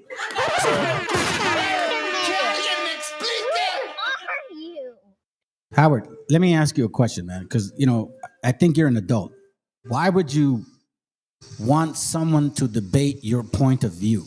You're a man. Why wouldn't you debate your point of view? Why do you need someone else to argue with, to debate me to prove your point of view? You see what I'm saying, Howard? This is really weird to me because you said something like, I don't debate or whatever. I don't have the footage. Why don't you hit the link and debate me? If I'm nobody, like you said, I'm nobody. I don't debate nobody. I don't have no footage. Well, then you do it. You be my guest. You be the first one to prove me wrong that Negroes aren't Israelites. Yes, not at all. You guys are this right here. That's what you guys are. I mean, I don't understand. I don't ever go around telling people, hey, man, you should argue with that guy, you know, to prove my point. Like, wait a minute, hold on a second. Isn't it your point? Isn't it your belief? Shouldn't you stand on your belief? Shouldn't you stand ground on your belief? I don't do that, bro. So that, to me, that seemed weird, man. It seemed really weird. But let's continue. America killed directly or indirectly 10 million civilians in my lifetime, in Central America, South America, Asia, Africa, the Middle East, and so on. Now you pretend like they have to be forced against their will, against their character, to support the occupation of Palestine and the genocide in Gaza. This is their character. That yarmulke is only on there for plausible deniability. Khazars and these other Edomites over here, there's the sons of Esau. They're the one and the same, bro. Just don't even fucking believe that. Oh, you know, they're Khazar. Nah, man, some amazing way. They're the same fucking shit. Let's continue. You'll say, oh yeah, but the Jews impose apartheid and segregation and unequal rights. Oh, you mean like every Western colonial project ever? So do you see why? He probably went to 4P's channel, some BHI channel, and said like, hey, this guy's talking shit, man. Come over here and debate him.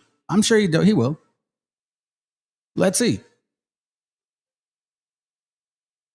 4P came once. I smashed that young man. I took him to his best verse, and I told him what he was actually going to do. And I told him, you're going to fail when you read it because you're going to ignore this section. And he literally did exactly what I told him that he was going to do, that he just read one part of the verse and ignored the rest of it. I'm like, bro, you did exactly what I knew that you were going to do. So you guys better be ready with playing games here, because we don't play games. Let's go. This is nothing but white supremacy and Western colonization, don't be a fool. They just want to label it Jewish so that when the time comes, they can disassociate themselves from it and put it all on the so-called Jews. That all be revealed. Didn't you say that shit, bro? Hey, I gotta give it to you, bro. If you're listening, dude, wait, nah, you ain't listening no more. You probably left because usually you post some shit. Okay, so All Will Be Revealed had actually said that to me. He says, man, I think they're trying to blame them. But the way he's saying it is like, no, they are, but they're trying to take off their shirts from the name they used to fucking play with. Let's go. little black cap, that yarmulke, nothing but white supremacy and Western colonization, don't be a fool. They just want to label it Jewish so that when the time comes, they can disassociate themselves from it and put it all on the so-called Jews. That little black cap, that yarmulke, is just marking who's going to take the fall. And believe me, when the time comes, you're going to see them swipe that cap off so fast it'll make your head spin. Or you'll probably see Ben Shapiro move to Utah and become a Mormon, where I said that Zionism is white supremacy with a yarmulke on. A heavy duty point, bro. Yeah, I did see that video about them arguing and shit, like supposedly trying to find the what do you call it? Underground bunkers or some shit like that. That's what they call it, right? So check it.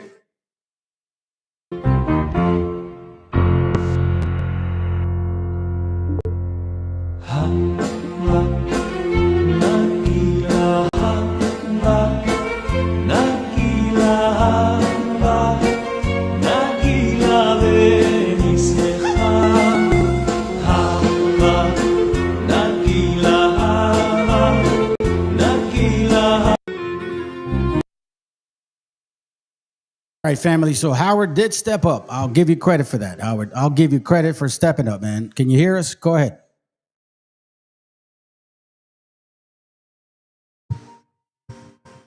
Howard, you're live.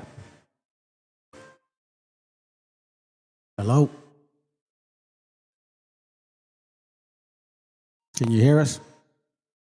Get yourself off mute, maybe. Howard. All right, well, you got to figure it out, man. Come back again when you know what you're doing, all right? Okay, so we got going on. Hey, I'll give you credit, though, man. I'll give you credit. But you know what I mean? Just showing up doesn't count. All right, check this out. Check this out real quick, fam. Remember, we are dealing with the checkerboard. Listen.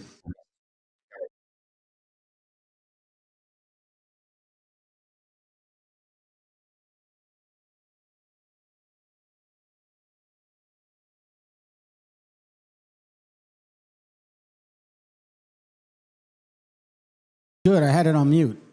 What's up? Can you hear us now? Hello? Oh, fucking shit, man. Yo, man, can you hear us or not?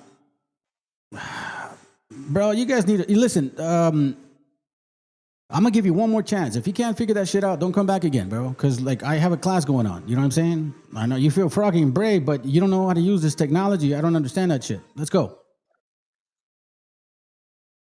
There should be no shame in this, by the way. Well, there are a couple of reasons. I mean, here's a guy who, by his own admission, and there should be no shame in this, by the way, got into Yale Law School because of affirmative action. I think that was fabulous. I think nothing wrong with it. He apparently is ashamed of it, so much so that once he became a jurist on the courts, he decided his first and foremost obligation, apparently, was to help usher out the very programs that had opened the door for him. I'm not sure how to think about that except to believe that that is someone who does not have a problem with the system of white supremacy that marginalizes other black folks as long as he got his. And he got his, and then he got out and basically said, that's it, we're done with that. I think if you look at his rulings, and particularly if you contrast his behavior as a judge and as a justice with the man he replaced on the court, Thurgood Marshall, you know, it's very interesting to see that one of the greatest jurists in American history when it comes to civil rights and when it comes to human rights and progressivism was replaced by one of the most reactionary justices because George H.W. Bush knew that you had to replace the black justice with other couple. And you know, and by the way, I did see you try again, man. I wasn't not gonna let you back. I was just trying to finish the video. So I'm gonna give you one last chance, bro. If you really want to do this, one last chance, and that's it. Let me see. Lewis. Henry Gates, right? And Native American. Watch this. This is the guy you guys don't like. Here he goes. On campus, there were a lot of ideological bullies. People telling you that if you had white friends, then you weren't black. And that's not it. Which one is it? Let's see.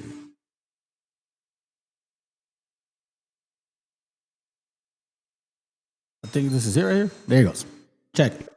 There are huge misconceptions about tracing African American ancestry. I'm Henry Louis Gates Jr.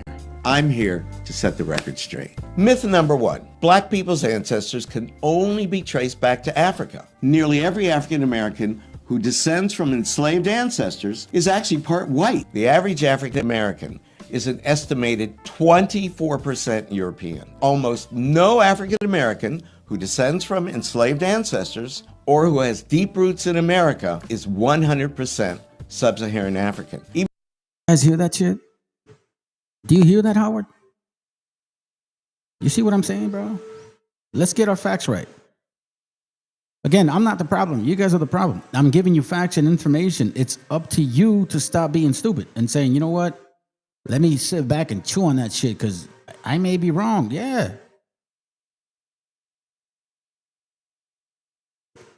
Let me see my phone work. I'll get a yeah. Well, you know what? Actually, a laptop. Here, I'll give you some advice. Get yourself. If you're just trying to jump on a live with people, get a Mac. That'll be good. But if you're trying to do lives, I wouldn't get a Mac, bro. Macs limit you. I would get a good PC. If you want to do lives and jump on lives, do a PC, not a Mac. Some of the programs are a little bit different. It's just not as easy. And if I were you, I'd get a laptop or a computer with two screens. You can't deal with one screen no more, bro. Listen, I've been working with three screens for the last 10 years. Like I don't ever use my computer without three screens. Like that's just my profession. Like I do specific type of work, and I need three screens because I watch shit, monitor shit, and you know what I'm saying? Anyways, let's continue, family. Let's continue. This is again, don't hate the messenger, man. Hate the message, not the messenger. Let's go. Even in my case, I was shocked to learn that I am not only half white, but I'm also descendant on my mother's line from a white female ancestor. Myth number two, all black people have Native American ancestry. It's the biggest myth in American genealogy. Maybe you believe that your great-grandmother's proverbial high cheekbones and straight black hair came from her Cherokee origins. That's not likely. The truth is, most of us are actually less than 1% Native American. Those features of your great-grandmothers likely came from another source, the white ancestors that surfaced on our family trees during slavery. But if you're still curious to find out what, if any, percentage of your ancestors were Native American, or how African or how European you really are, a DNA test is your best bet. Myth number three, we all descend from one ethnic group in Africa. Every African American descends from multiple ethnic groups in Africa. It's also believed that we could discover. So again, it's not just about that. What I'm trying to do is separate the truth from the lie. Like this is a lie, right? Supposedly these are the chodes. These ain't the chodes, bro. Y'all are Edomites. You are just mad because the Most High said, F you. You're not worthy. I mean, obviously he did more than that, but you know what I'm saying? Now, I want to bring this to your attention, family. We're about maybe, I said I was going to do something else as well, but I'm going to leave it for tomorrow, okay? But I'm not done yet. We're about maybe another hour. A brother sent me this, and I want to show this to you. I need you to remember the law. Right, face it. Well, keep in mind, if you believe you're Hebrew, then that means you should be a scholar. That means you should be a lawyer of your work, of your book, right? And you should know history so you can teach your gente what has happened, how it relates to today, and what may occur. So then they don't get surprised. That's why it's like, don't marvel not at the matter. If you see the oppression of the poor, Ecclesiastes 7:7, I think that's what it is. You know, if thou seest the oppression of the poor, And as a matter of fact, let me read it. Somebody said that yesterday. I think it was All Be Revealed. Ecclesiastes 7:7. Surely, no, that's not it. If thou seest the oppression of the poor and pervertest of judgment, marvel not at the matter.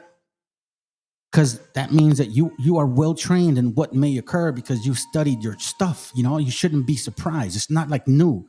That's why when we're bringing these things out, if you're a child of the Most High and you're an Israelite, then these things shouldn't bother you. You shouldn't be attacking my shit.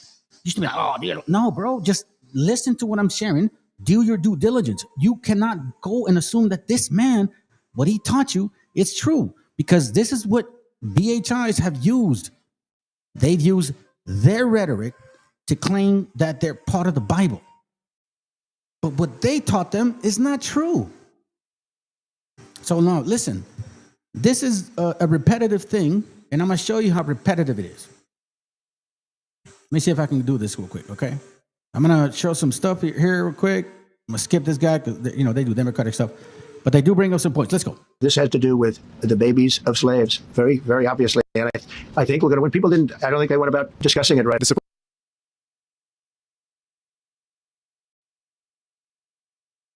This has to do with the babies of slaves, very, very obviously. And I think we're going to, when people didn't, I don't think they went about discussing it right. The Supreme Court is finally doing what Donald hired them to do and handing down disappointing decision after disappointing decision today, prompting Trump to put down the McDonald's and Ozempic and get in front of the camera. Now, we've all seen Trump TV. We know he loves his time answering questions so he can practice his famous weave. But really, that's just giving us a chance to see his declining mental acuity while gloating about the Supreme. And how, like, would this be a Of course, as a history buff, he completely gets the dates wrong. Check this out. under birthright citizenship, if this is implemented, who would be tasked with actually vetting citizenship? And how, like, would this be a situation where you have nurses and doctors checking for citizenship of parents, or? This is all pending litigation. It's going to be decided in October by the Supreme Court, and we'll discuss that after the litigation. If you have an undocumented baby, would that baby then be an enforcement priority? The violent criminals in our country are the priority now. Let me put it in perspective. Today marked the 2,711th arrest in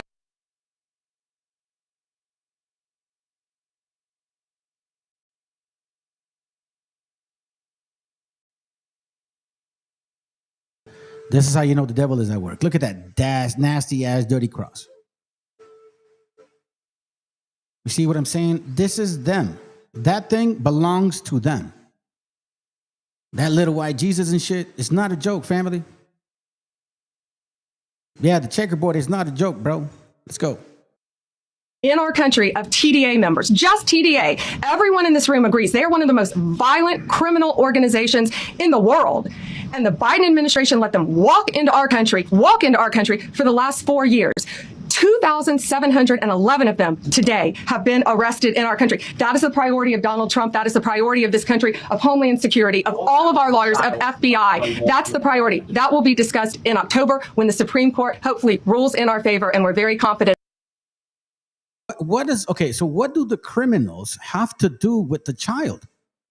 So that means that if Jeffrey Dahmer did his shit, then you should fucking put his parents in jail. I mean, you know what I'm saying?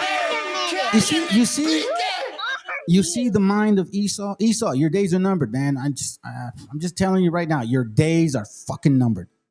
And to me, what's the word? Flabbergastic to me, man. Like, you mix illegal so-called criminals and then with birthright citizenship, like as if the kids that they'll have will be wicked. You see how they're saying that your blood and your seed is wicked? That's what she's saying, that your seed is wicked because you're wicked. So we can't trust you because if you come in here illegal and you're a criminal and you have a baby, well, you're wicked because your seed is wicked. You see what I'm saying, family?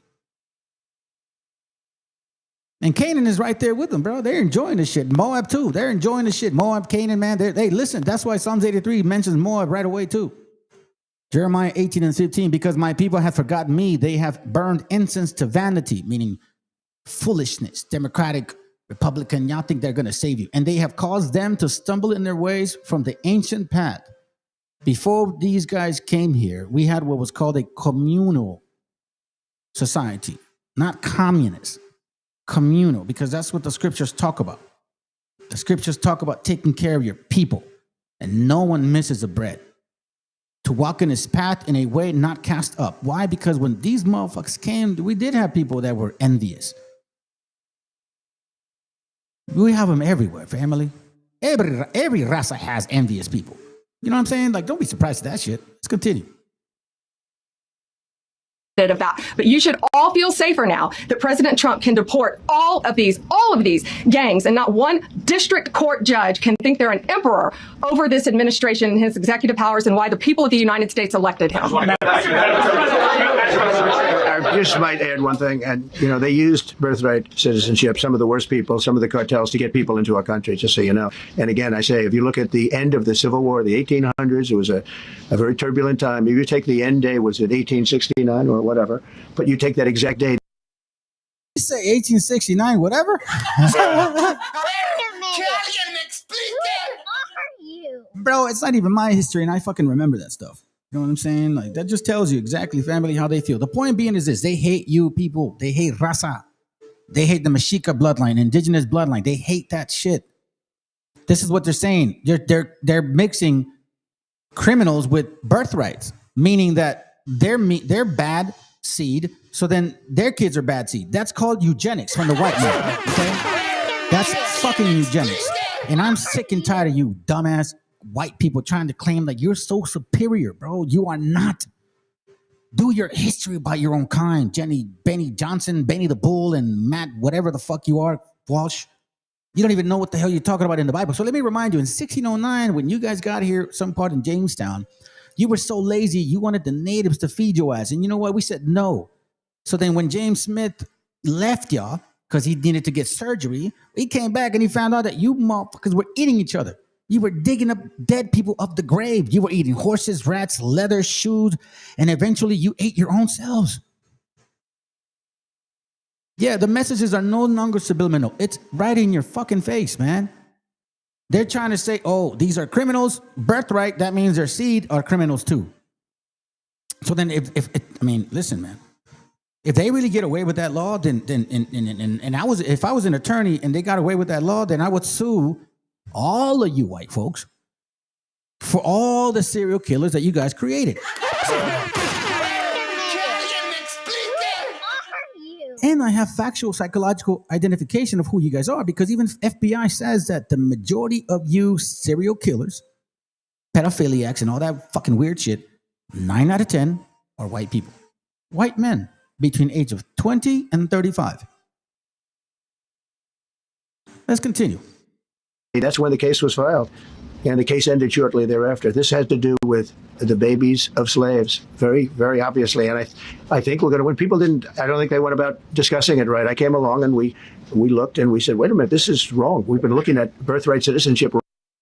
Come along. This is Project 2025. Are you guys stupid? And all of you guys that voted for him thinking he's not going to deport everybody. No, you guys are dumb. Cuban bees, Puerto Rican bees, Mexican bees. You know what I mean by bees. Bitches. Sorry, Rich. I'm trying to keep it professional, but you know what I'm saying? Let's go. Wrong for years, but they've used it. The cartels have used birthright citizenship to get very big. The cartels have used birthright citizenship. What the fuck does a cartel have to do with birthright citizenship? If this is not as fucking racist as I've ever heard it, this is basically eugenics, family. Eugenics basically means that shit. How long is it going to take for you other nationalities for you to understand how they're saying this shit about us? And they're going to eventually say that shit about you. Oh, well, we ain't going to go through that. Really? You think they care? You got your own sellouts. You got your Supreme Judge that made sure that after he went from black to white, because he's a judge now. He's like, I ain't letting you Negroes come after me. Hell no. You guys stay down there. Hey, you're right. They did let those 19 cartels in. What the fuck? This is why, family, y'all need to wake up and learn exactly who you are according to this beautiful, wonderful history of ours, which is our heritage. bad people in, and what Pam's doing and what Todd and everybody else, what they're doing at DOJ and all over, FBI, ICE, Border Patrol. These are incredible people. They're trying to keep our country safe, and they don't want to have people come in. This is just another way that they get illegal immigrants into our country, and in some cases, very, very bad ones. So, as you know, the Supreme Court did not rule on the underlying constitutionality of the president's birthright citizenship order. So, what is the plan now? Are you going to try to implement the EO just in states where there isn't a legal challenge? Yes, so birthright citizenship will be decided in October in the next session by the Supreme Court, unless it comes down in the next few minutes. I guess it could come down. I think they're still deliberating right now on some cases. As you heard, we just got transgender books, which is a huge win. But most likely that will be decided in October in the next session. However, it indirectly impacts us because, as you correctly pointed out, if there's a birthright citizenship case in Oregon, it will only affect the plaintiff in Oregon, not the entire country. So yes, it's indirectly, but that's pending litigation, and we're waiting on that in the next term. And how concerned are you that the Supreme Court will come back and determine that the executive order is unconstitutional? We're very confident in the Supreme Court. But again, it's pending litigation, and that will directly be determined in October, but it indirectly impacts every case in this country, and we're thrilled with their decision today. Peter. Madam Attorney General, thank you for being here to take our questions. A couple questions to the both of you. The EO had a 30-day grace period before it goes into effect. Is there any thought about trying to make it effective immediately within that period of time? We're going to follow the law. We're going to make those decisions, and we're going to do what's right in the bounds of the law. And then the DOJ didn't ask the justices to rule on the merits of the birthright citizenship ban. Just for explanation purposes, why? Sure, because that's going to come down in October in the separate. This was huge because it's indirectly impacted today. As I said, it's case by case. Let me reiterate: of the 35 of the 40 nationwide injunctions filed against this president, against his executive authority as president of the United States, 35 of them came from Maryland, D.C., Massachusetts, California, and Washington. I mean, that's crazy. Yeah, they're fucking evil. And I saw that shit, man. She was all smiling. Yeah, I hope they make the decision right away. But you know what, bro? It's not just this color of people that do that shit, bro. They're all laughing about it. You guys told me already. They're fucking enjoying that shit. They're like, yeah. Bro, it's just so, whatever. It doesn't matter to me, man. You know what I'm saying? At this point, it's like, well, what are you gonna assume? I've been telling you guys for some time now. You should be prepared. Let me show you this video here real quick, because before we move on, matter of fact, no, I'm going to show it after, because this is, and again, I'm not trying to show these old videos, but I want to give an explanation of what they're trying to implement again. You see, this birthright citizenship is attacking basically the mother. Okay? Stop. It's attacking the mother, okay? So what it's basically saying is that if the mother is illegal, so is the child. Do you understand what that means? If the mother is illegal, so is the child. Now, we used to think that these slave laws only apply to certain people, and we're finding out that shit is total bullshit. Bullshit. It smells so bad, you can smell it from a mile, and it even looks like that. So I'm going to explain to you through this little, 25-minute video of what they're trying to implement again. Okay, like I was going to bring out material, but I've done this before, so I'm going to let the video show you how this relates to the past.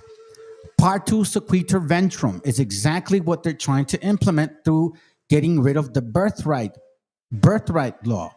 The birth citizenship, which means that if you're a so-called undocumented, individual, and you happen to have kids here, right?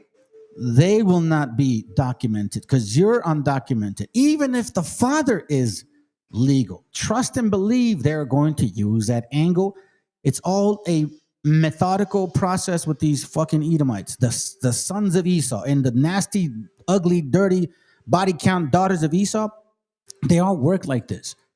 They make these little moves and shit. They think they're smart. It's because the demon is working for them. But you know what? The demon is getting weak now.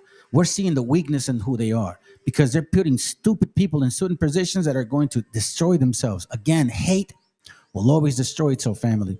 So listen to this real quick. Look, check this out. This guy. This is why I was curious about that law. Remember that law that talked about partus? What is it called? Partus sequitum ventrum. It was in 1662. Colonial, right? British owned these lands, and they passed that law. Well, look at this. This guy is an actual king of England. He was a prince of England, son of King James.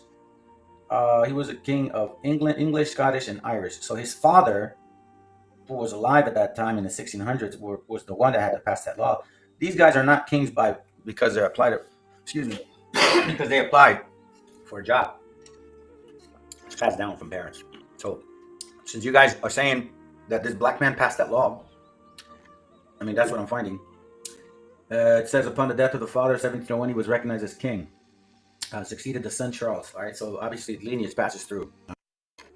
As long as we keep teaching our brothers and sisters who we are according to the Bible, man, that's what's being commanded of us. All right, we just got to stick to the script, guys. Remember, man, just stick to the script, dude. Focus on the end. The end is what matters. All right, not now. We'll get our chance. Anyways, so that's who that guy is. And then I find this interesting. This is from. Matter of fact, here I'll just put it here because it keeps popping on this window. This is from a book called Africa's Gift to America. Okay. And watch what these guys say. I'm not saying it. They're saying it. This is written in 1880. What page is that? 58. Africa's Gift to America. All right, page 58. I'm going to go to that now. It's an interesting book. It's a really interesting book to be quite frank with you. A lot of history, and then a lot of it is actually I say this in connection with what I have. This right here, well, that's not my topic, so I don't care. But if you can see, I mean, these are slaves, basically. They're selling slave women, white women. They were selling white women. That's what they were doing. But that's not my topic. It's part of it. Look at first American slave, page 59, I believe, okay? 58, my bad. Strong documentary proof that the first Africans in America were not slaves, and that chattel slavery of them did not start until about 1659 or 1682. Remember the Partum Sequatu Ventrum, the black king who passed that law in 1662? Well, that's why. Okay, so after that law is when so-called black people were being enslaved. Well, it was black people who were enslaving their children, and white people who were, I guess, enslaving their children too, because they were just using our sister's funnel for your pleasures. Russell, in this chapter, Origin of the Free Negro Class, calls a brief that the first Negroes were slaves. A popular error maintained and supported by a large number of writers. The evidence clearly points to the customary indentured for Virginia. Archive shows that throughout the indentured, it's very true, watch this. Throughout the, hold on. Throughout the, oh, that's right. They did it to me last time. Give me a second. That throughout the second quarter, hold on. Throughout the second quarter of the 17th century, Negroes were being released at the end of their period of indenture. Look up the book Virginia, the Old Dominion. Okay, I have it, but I haven't looked through it, so I don't want to bother it. Let's say the common belief that all Negroes brought to Virginia in the early period were slaves is an error. Virginia's first century. It says judicial cases concerning American slavery and the Negro. They're talking about one particular person that I guess she was a slave, Lady Yardy. They didn't want to pay a slave, and they were forced to pay the slave. In 1661 occurs the first reference of the state in Virginia to Negroes in the quality of slaves. You guys can find all this stuff out, okay? Watch this real quick. I wasn't able to download it on my page for whatever reason. It was giving me a hard time, but I have it on my Facebook account, and I'm gonna show you guys what I have. Okay, let's see. I think this is it. No, that's not it.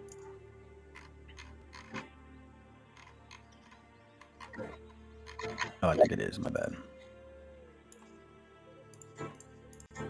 This is from a book called This is from a book called "Let the Blood That the Blood Stay Pure." Page 67. The year 1619 has been earmarked as the earliest date of arrival for Negroes to the English colony. Yet they accompanied Spanish North American expeditions almost as a century before the English arrived in Virginia. That means, but in 1492, there were black folks coming with the so-called white people too, right, to destroy our people and take our lands. There's also evidence that they cohabited with the Aborigines in the early 17th century. So here's exactly where the hijacking begins. So let me just share something with you, so-called Aboriginals, okay? What this guy's actually saying is that you African people came here first when they came here, okay? Both of y'all, basically. It took both of you guys to take us down, okay? And then after that happened, a lot of you Africans stayed here. And you were mixing with our sisters, which then became the concept of Aborigines. Exactly that, all right? So, but anyways, you're not going to believe me, so it doesn't matter. Let me continue. In 1603, 7 Negroes escaped St. Augustine, with some maintaining their freedom and marrying Indian women. Franciscans found Negroes. Now, these Franciscans, what? They weren't white, because watch what he says. Franciscans found Negroes, meaning the Africans, and Indians, our sisters, or maybe some of our men, cohabiting together in Florida, and repeatedly admonished the Aborigines that it was an unclean thing to keep Negro mistresses, meaning what? That the Africans shouldn't be mixing with the natives because it was unclean. They looked at us like pigs, like swine. That's exactly what the statement is. I don't know what other interpretation you want me to give you. This is from a book that they, meaning the other camps, actually no, the one camp, which is IOIC, loves to bring this book out, man. And you know, I find it so interesting because they love to bring this book out, but they don't show you guys everything of this book. They only read this part. This is from the a treatise on physical geography. They love to hide it. This is the funny part. They like to hide books, but you know what, guys? Whether you show it or not, the price goes up or down. And you want to know why I know this? Because I buy books. I collect books. I buy them, okay? I buy them. And I've been lucky and fortunate to buy some books at like $100 that are cost like $1,000 now. All right?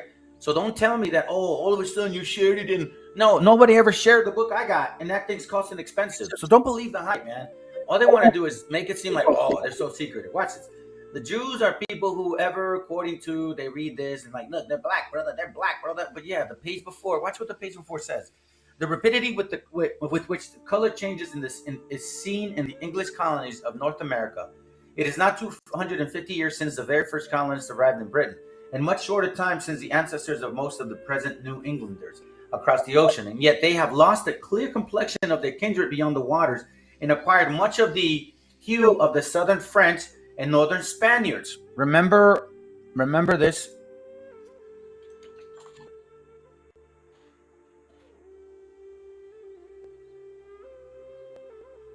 Remember that? The more Spaniards, Italians are more swarthy than the French.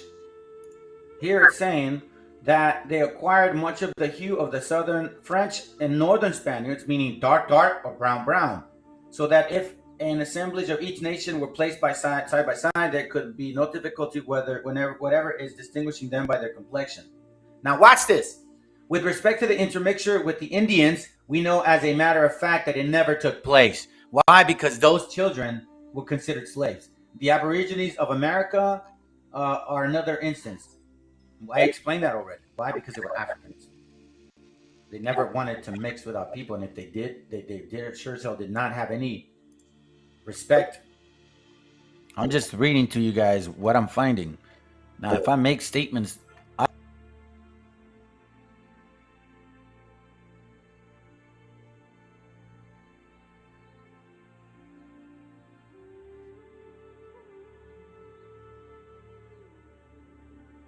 okay, fam. So now you hear, and you heard it from myself, what the heck's actually found, right? So let me close these up real quick. Let me turn this down, man. I don't know why all of a sudden it sounds so loud. I don't like it. What the hell happened? All right. Anyhow, I was looking for a book, and this book explains the God, I can't remember the name of it. It's basically a retaliation law. I'm trying to look for it here. Lord willing, I can get it, fam. This book shows how they had passed these laws, and it's basically like a retaliation against our people. And I cannot remember which book it was in, but I remember taking a picture of it. And I'm looking for it right now. Here we go. All praises. I believe this is from.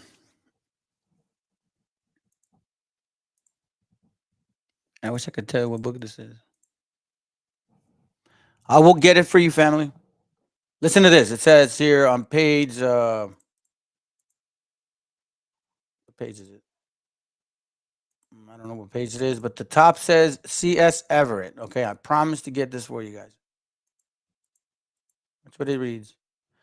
Again, in 1666, and barely a decade before the onset of Bacon's rebellion, Governor Berkeley issued an order against the Rappahannock River tribes. Members of these tribes allegedly murdered some colonists, meaning you enslavers, in that section in violation of Treaty of 1646. With the 1660/1661 Retribution Act in place, the General Court, Berkeley presiding, declared that for revenge for the alleged murders and for the prevention of future mischiefs, the tribes would be prosecuted with war and their women and children taken and then disposed of according to such instructions as shall be issued from the right honorable the governor, which would then take law orders from who? The kings. The kings, the kings. All right, watch. I'll show you this right now. Okay. Only tell me I got. Oh man, I'm running out of time, fam. All right, I'm gonna show you this video, and then I'm gonna read y'all something, because I think that's all we really need, anyways. I think that's all we need, anyhow. Let me show you this real quick, fam. This is pretty quick. Watch this. Let me show you something. So, Let me show you something. Show you something. Let me show you something. Let me show you something. already got that part in place. Boom. All right, watch this, family.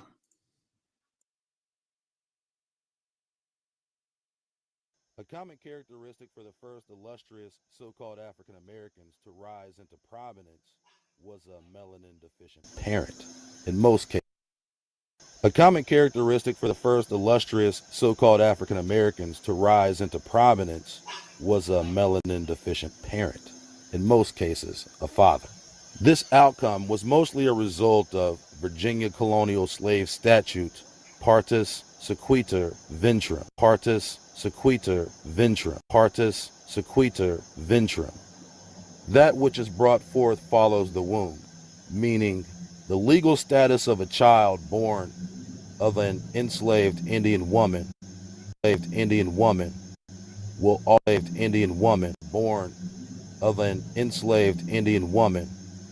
always remain enslaved. This law gave planters and free white men in general Planters are the black people. carte blanche authority to impregnate captured women without having to so much as even claim responsibility for their mixed-race children. Just as common, these children were sold on the mulatto maid market as house niggas for an added sticker price as compared to their darker-skinned counterparts. In this aspect, Virginia colonial law was totally contradictory to English common law, which states that a child's status follows the father. Of course, this law, extending from the earlier Virginia codes, was designed this way to assure legalized rape of indigenous women without consequence, and naturally the perpetuation of slavery through a duplicitous modification of English common law. Children born of a white mother and black father were considered free, and consequence, and naturally the perpetuation of slavery through a duplicitous modification of English common law. Children born of a white mother and black father were considered free. Born of a white mother and black father were considered free, and were counted among free people of color.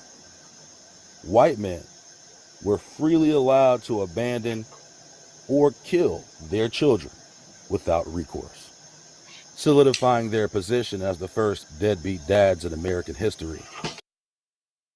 I find that part hard to believe, to be honest with you. That one, it's kind of hard to believe. My brother. But check this out, fam. Enough is enough. Let's get to the point. All right. So now we got here we go. This is called Judicial Cases Concerning American Slavery and the Negro, edited by Helen Tunnicliffe Catherall. Volume 1, 1926. It's published by Carnegie Institution of Washington. Looks pretty legitimate, I think, right? Carnegie Institution of Washington. It reads, matter of fact, let me download it. So we can read it together, fam. Let's chew on this here real quick. I'm making a little bit of time. I guess I ain't that bad. I'm gonna go over a couple minutes. Hope y'all don't mind. Hope you guys don't mind. Trying to stay within an hour, fam. Let me close this up. Page 63, and it reads, however, the colonists did not depend on traffic or kidnapping for their supply of Indian slaves, but took the enemy pagan by their own progress in war and enslaved him long before the passage of the Virginia Act of 1676 or 1679. The passage of Virginia Act. Watch this. When forces were being raised in Maryland in 1652 for a march against the Eastern Shore Indians. Such Indians, prisoners as shall happen to be taken, as are declared the spoils of those who financed the expedition. Indians were also reduced to slavery in punishment for crimes. Thus, we have shown that the first slaves in the colony of Virginia were Indians. Oh my God, does that hurt? Does that hurt? Hold on, let me do it again. We have shown that the first slaves in the colony of Virginia were Indians, not Negroes. And that the law of the colony sanctioned Indian slavery, except as regards prospective importations by land, for a few years after the passage of the Act of 1670. The practice of the colonists, you slavers, black and white ones, in accordance with their laws, is illustrated by the cases in the courts of Virginia and Maryland from 27 to 1831.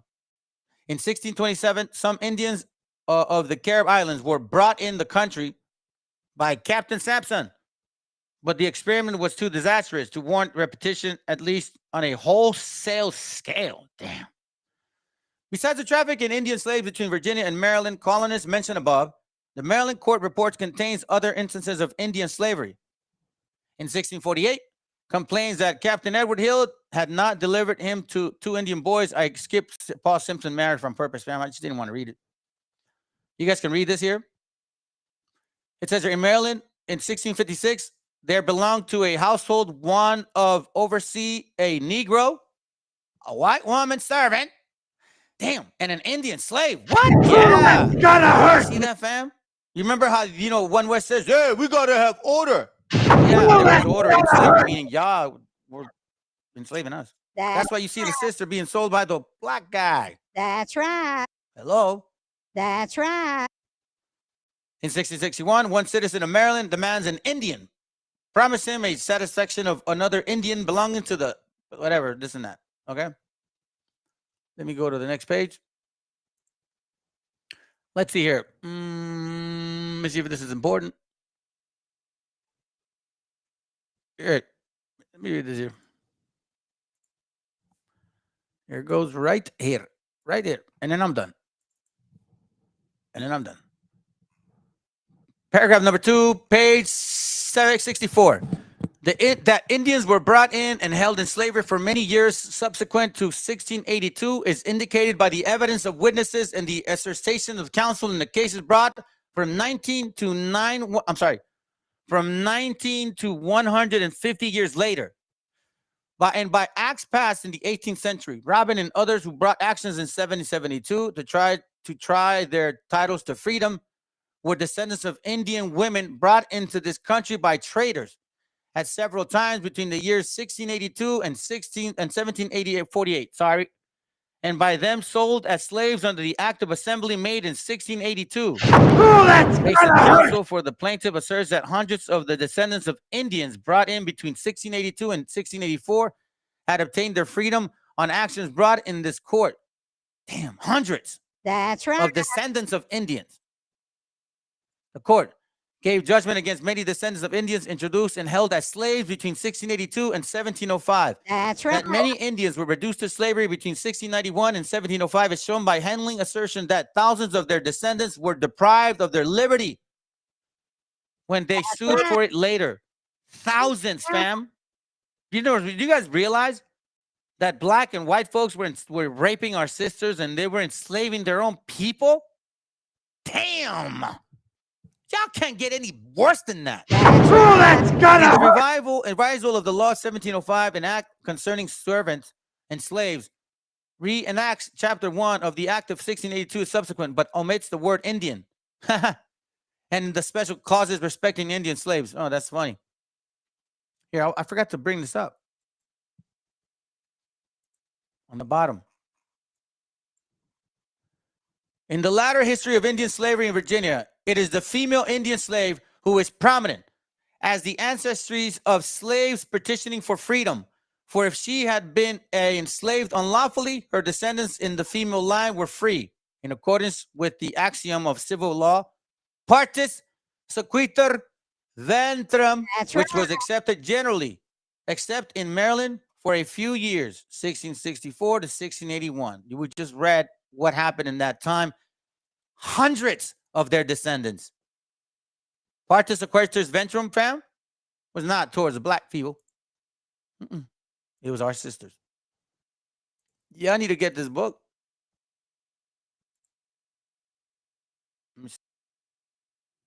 So I am, that's why I wanted the video to show you and explain this stuff, because you know what I mean? I would have done it myself, but you know what? I did it already.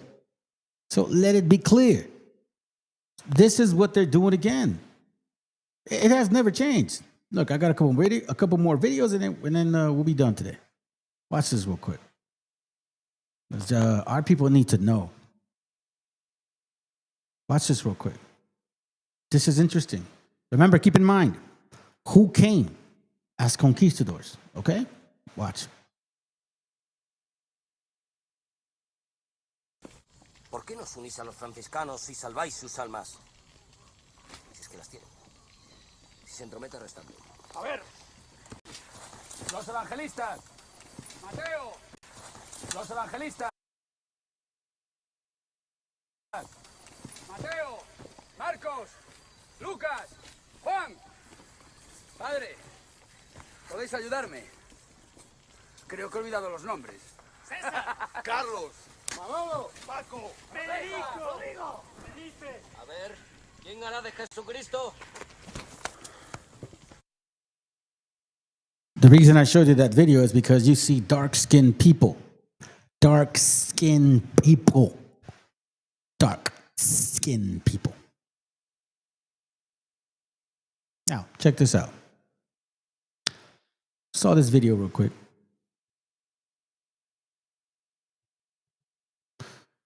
And the brother pointed out of what she was saying, right? You know, because this is typical information. America, I have a few questions for you.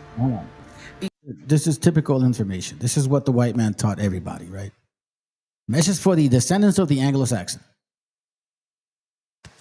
And she's going to say that supposedly, you know what I'm saying, she reads Ivy League books and all kinds of shit, right? I'm not going to let you hear that shit. I'm just giving you like a minute. But a brother showed me that he looked into this text message, like he was looking at post. And this right here is what actually stood out. So because you can't really see it, I got the picture for it. I'm going to play a little bit of what she's saying, and then I'm going to show you how the word is getting out. So if you ain't if you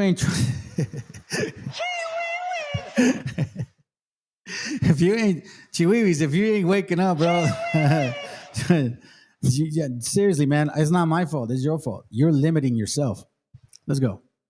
Because I'm new to this shit. I just started studying your books at Harvard and your books at Yale and many of your books at Einstein's College, and I was just doing some research, and I've been trying to use my mind to utilize the thoughts that I have to be able to come up with the right words to be able to use. Okay, so you know, this is what I noticed. Not because of what she looks like. I'm not doing that. But what I noticed about certain people, they try to sound very smart. And she's like, I tried to utilize my thoughts to make sure that I can actually, like, she's not saying shit. She's basically trying to prepare to say something, but it takes her a long time to say what she needs to say. It's pretty simple. If you know what you're talking about, just say it. Okay, so listen, I read Ivy League books all the time. All the time. Like literally all the time. I read them all the time, but and I'm not in college. I've been reading them since I started this whole thing. 8 years now already. This is why I find what I find, fam. Let's go. I mean, I'm glad she is. I'm glad she knows that. Let's go. when speaking with you all so that you can have a full understanding of what it is exactly that I'm trying to comprehend and convey when I speak directly to you as a nation and a culture and a people, a descent of a bloodline of people who came over here. So when I speak to you with all dignity, okay? I come to you in pure peace, okay? I just don't quite understand, like, exactly. To say the same shit. He showed up. Look, man, this is crazy. You all like the same way, dude. You guys are all like the same way, bro. Hold on a second. Let me see. Oh, they erased that shit? Oh, whatever. So, he came in with the same thing, hey, peace, and then he attacked. It's a Hamitic thing. How long did you think the plan would last? I mean, so if I go back to just the basics of, when Queen Isabella gave the green light to Christopher Columbus and he sailed and he was just an explorer. He was just a bright mind. He was young. He had a whole life to live. He just wanted to just find something in the world, like to call his. You hear this shit? Hold on a second, man. I don't offend women, but today. Fuck that puto. Fuck that puto. I'm sorry. This is so stupid. Hey, I'll be real. I'm surprised you even bothered to look at the fucking notes, bro. Own. And so when he went over there and his first finding was the Arawak people, and he was so in awe. They were what he described as like dark-skinned people, and in the description that he left of them, Columbus never fucking said that, okay? Like, he never said that shit. Matter of fact, I'll show you. Oh my God. I'm glad I didn't watch the whole video, bro, because you know what I'm saying? Like, keep me on my toes, family. Keep me on my toes. You keep me on my toes, man. You know what I'm saying? This is why when brothers call me and be like, we're talking and shit, and they're like, bro, you just spit out books out of nowhere. Yeah, because like I read my shit. And I read it often. And you know what I mean? Like, I don't forget these things. Because if you are a scholar of shit, then you shouldn't. This is the lost tribes in a promised land, okay? So check this out. This is Christopher Columbus. Let me just tell you. This is on page 94. Let's go. Let's get it. It says here, there have been rumors indicating among the people encountered of the natives of the islands who were fierce and warlike and who ate human flesh, but none of them appeared in persons on the first voyage. I did not find, Columbus writes, any bestial man among them, as some of us had expected. But on the contrary, men of great difference and kindness. On the onset of the warlike multitudes was for another day. He says, neither are they black. Oh, that's gotta hurt. Hold on, wait, what? That's right. No, they're not. What?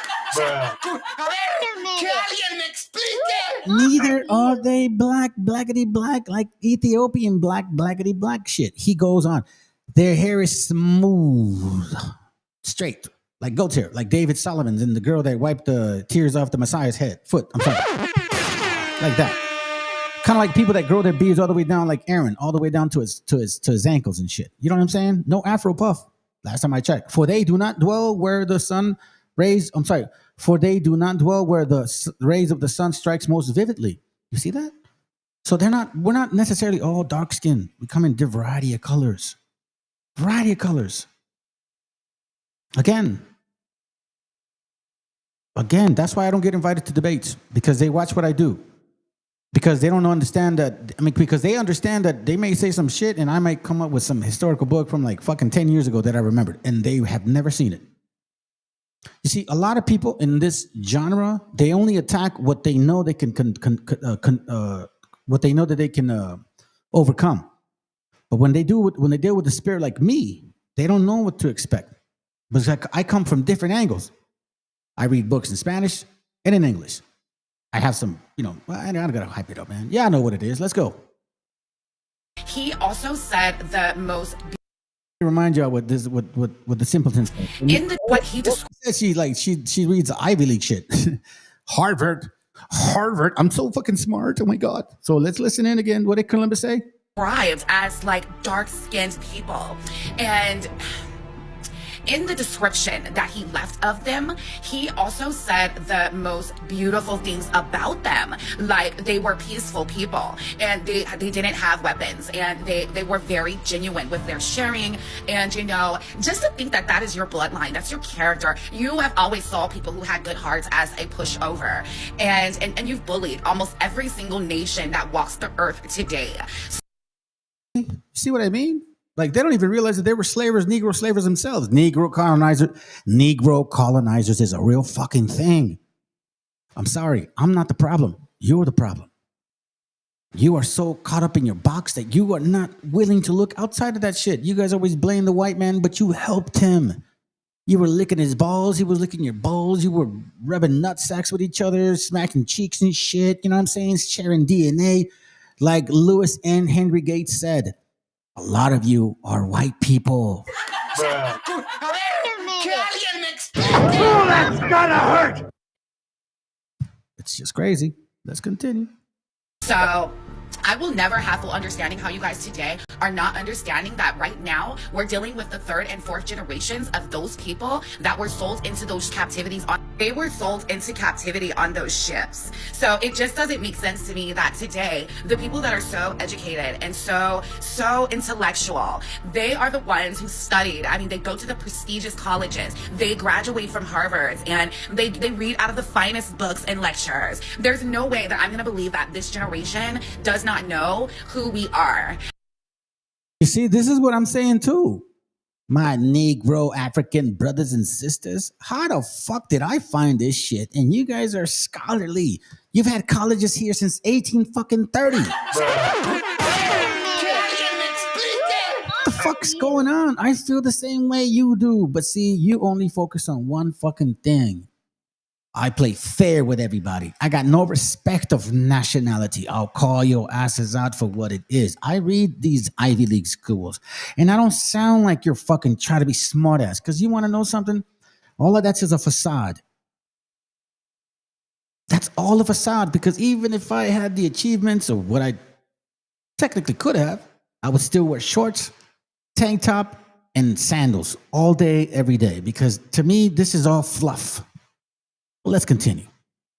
Okay, because like it took me so much to find my DNA and to actually find my genealogy and to actually like really be able to put names and faces to the people who gave me life. And like now that I know all of these English people, there's no way that I'm not gonna honor them too. Okay, like my great-grandmother, my 9th great-grandmother is Catherine Carver Wyatt, who came off the Mayflower. Like there's no way that I would not honor that blood, right? I mean, like it's your plan. You guys did this. It's not me. I didn't create this mixing melting pot. This was a melting pot that you guys created. So you're not going to make me feel bad.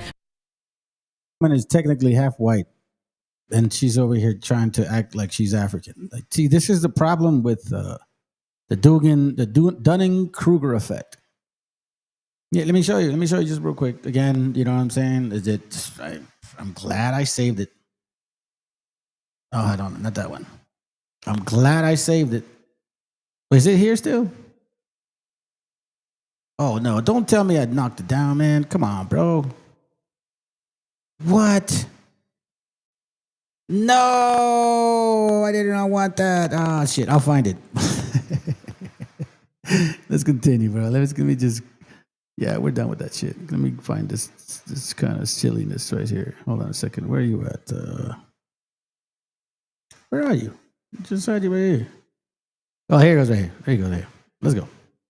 Because I'm finding the truth, and now the truth has set me free. I mean, like, you guys need to study a little bit more. It makes me wonder, why did you pay all of that money to go to school and you guys are just so fucking dumb? I mean, it makes no sense. But anyway, I wanted to remind you guys that your story that you told the whole world, and you guys set up these military bases all around the United States that you guys built to protect your powerful kingdom that you guys built up with the enslaved people here. The children of the people that came into captivity are still here. Like, where did they go? Like, if they came here in 1600 and then 1700, 1800, that just means that the people had children, and then those children had children, and then those children had children, and we are now the children. So why are we acting like we just don't know science? Like, this is why I am totally okay with watching you guys get your ass whooped. Like, It's totally fun. It's fun watching the wrath of God whoop your ass because you deserve it, okay? Like, you deserve every bit of falling out of the plains. You deserve every bit of falling to the bottom of the ocean. You deserve every bit of losing the wealth and the prosperity that you guys have had, the abundance of sitting on the milk and honey. You guys came to the land of milk and honey. You milked it,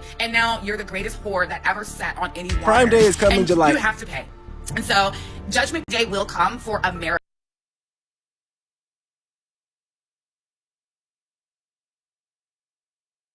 You know what the worst thing is? It's finding out that you're that stupid. You see, she is a prime example of the Dunning-Kruger effect, bro. It's straight up. I'm telling you, man, this is so fucking funny. It's just so ridiculous. It goes with the class. Let's go. I think the problem with people like this is that they are so stupid that they have no idea how stupid they are. You see, if you're very, very stupid, how can you possibly realize that you're very, very stupid? You'd have to be relatively intelligent to realize how stupid you are. There's a wonderful bit of research by a guy called David Dunning at Cornell, who's a friend of mine, I'm proud to say, who's pointed out that in order to know how good you are at something requires exactly the same skills as it does to be good at that thing in the first place, which means, and this is terribly funny, that if you're absolutely no good at something at all, then you lack exactly the skills that you need to know that you're absolutely no good at it. And this explains not just Hollywood, but almost the entirety of Fox News. It's what we're looking at, bro. You guys are gonna be in for a rude awakening. I'm gonna tell you this right now. A rude awakening. Yeah, I got the Codimator link. Don't trip. So now, let me read this to you, and then we're done. No, this isn't in the video. So this is the girl. You know what I'm saying? You can see her face and shit, right? You can park a car in that nostril and shit. So this is what that brother said in his statement of a video. And this is why I love that our gente is starting to wake up. Tigre uno solo, dice. That's his name. Tigre uno solo. Listen closely. This is the truth they've been hiding. Black and white Europeans, along with black Africans and white Africans, that's true, North Africans that were mixing with these people, the Iberian Peninsula, remember? United to systematically destroy Native Americans. They came together like players in a grand chess game, executing a plan to conquer and erase indigenous peoples from this land. Now they're continuing their mission to finish what they've started. Why do you think there are black Jamaicans, Dominicans, Puerto Ricans, and other black communities?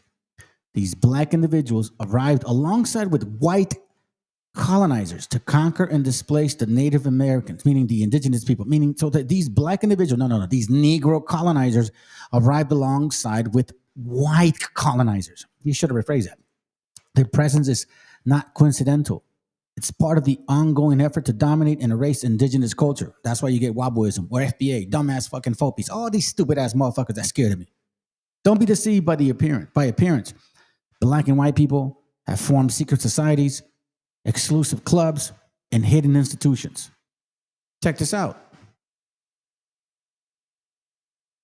Exclusive clubs and hidden institutions throughout the history. These organizations, often operating behind closed doors, have perpetuated systems of control and exclusion. I've been sharing this shit from 2022, 2023, 2024, 2025. It's all been a progressive teaching. These organizations, often operating behind closed doors, have perpetuated systems of control and exclusion. This is why the scriptures say that we will start seeing things, right? And we will start understanding what we're reading. They maintain power and influence by keeping their actions secret from the public eye. For example, at Yale University, the Skull and Bone Society, founded in 1832, which wasn't only white people, had been a breeding ground for future leaders and decision makers. Members including influential figures like George W. Bush, John Kerry. These secret societies have shaped policies and decisions that have impacted indigenous communities, often to their detriment. Similarly, at historically black colleges and universities, secret societies have existed for generations. The Boule, Founded in 1904. Remember, keep in mind, in 1904, only 5% of our people were literate. That's gonna hurt! We have nothing in common with these motherfuckers. The Boule, founded in 1904 as a prominent example, modeled after Skull and Bones, it was established to provide a platform for black professionals, and it has been associated with influential figures such as Martin Luther King Jr., Jesse Jackson, and Barack Obama. Remember, he deported like 5 million of our people. While it's stated mission is to uplift the Pan-African black community, because that's where it falls down to, right? Some critics argue that it serves to maintain the status quo and prevent systematic change. The truth is clear. Black and white Europeans, alongside other groups, have conspired to destroy the Native Americans and to continue to uphold systems that marginalize indigenous people. Their secret societies and hidden agendas are part of this ongoing effort. Fudge. Man, this is crazy, bro. This is fire right here, man. I'm so glad this... I'm so glad, bro. I'm so glad that this information is getting out, man. I'm so fucking glad. Yes, they seem like they got like something going on in their brain. Saludos, Metzli. We're done, sis. But anyways, you're good. You can always rewind the video. So anyways, look, I got this last video to show you, and then we good. The next topic I was gonna cover today, but we're at 3 and 10 and shit, man. I'm still hungry. I didn't really eat that well. I was trying to hurry up. So let me show you this video, and then we done.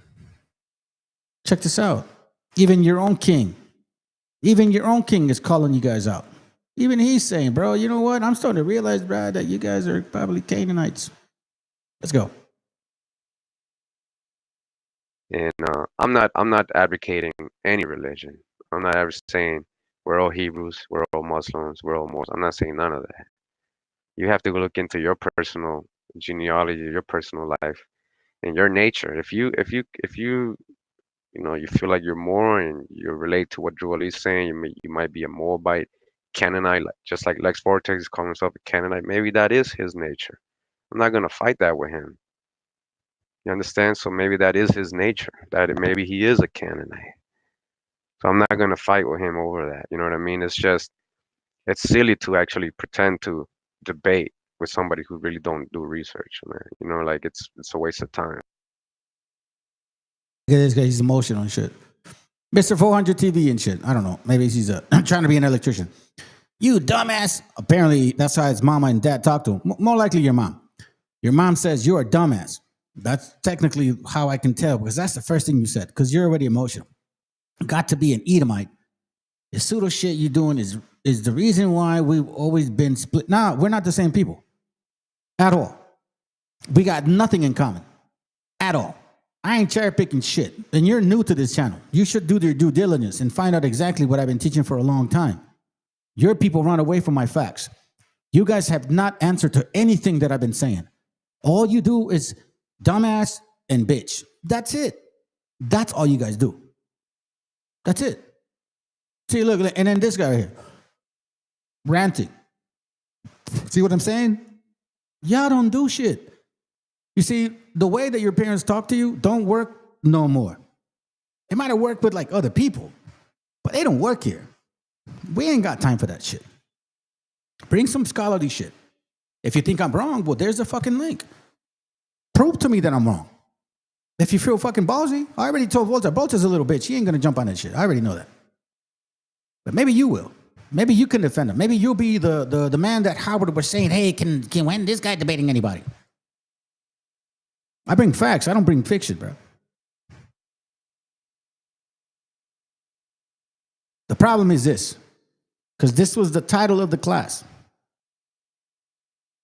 Right here. Do yourself a favor and look it up. The Dunning-Kruger effect. That's the title of the class. That's the title of the class. The Dunning-Kruger effect. And you sound like you have that effect on you. That you think you know what you know, but you don't know that you don't know what you should know. And because I affected your whatever it is that you have in your chest, oh, feeling fucking awkward and emotional and shit, it's because you believe something for so long that you realize now that it's total bullshit. And your spirit understands it, but your mind don't let you grasp onto it. I've been in this channel since 2022, saying the same shit since 2022. ISUPK, GMS, IUIC especially, Sakari, don't fuck with my shit. So you let me know when you guys are ready, because I'm proving facts. This is not emotional talk. So don't get mad at the messenger.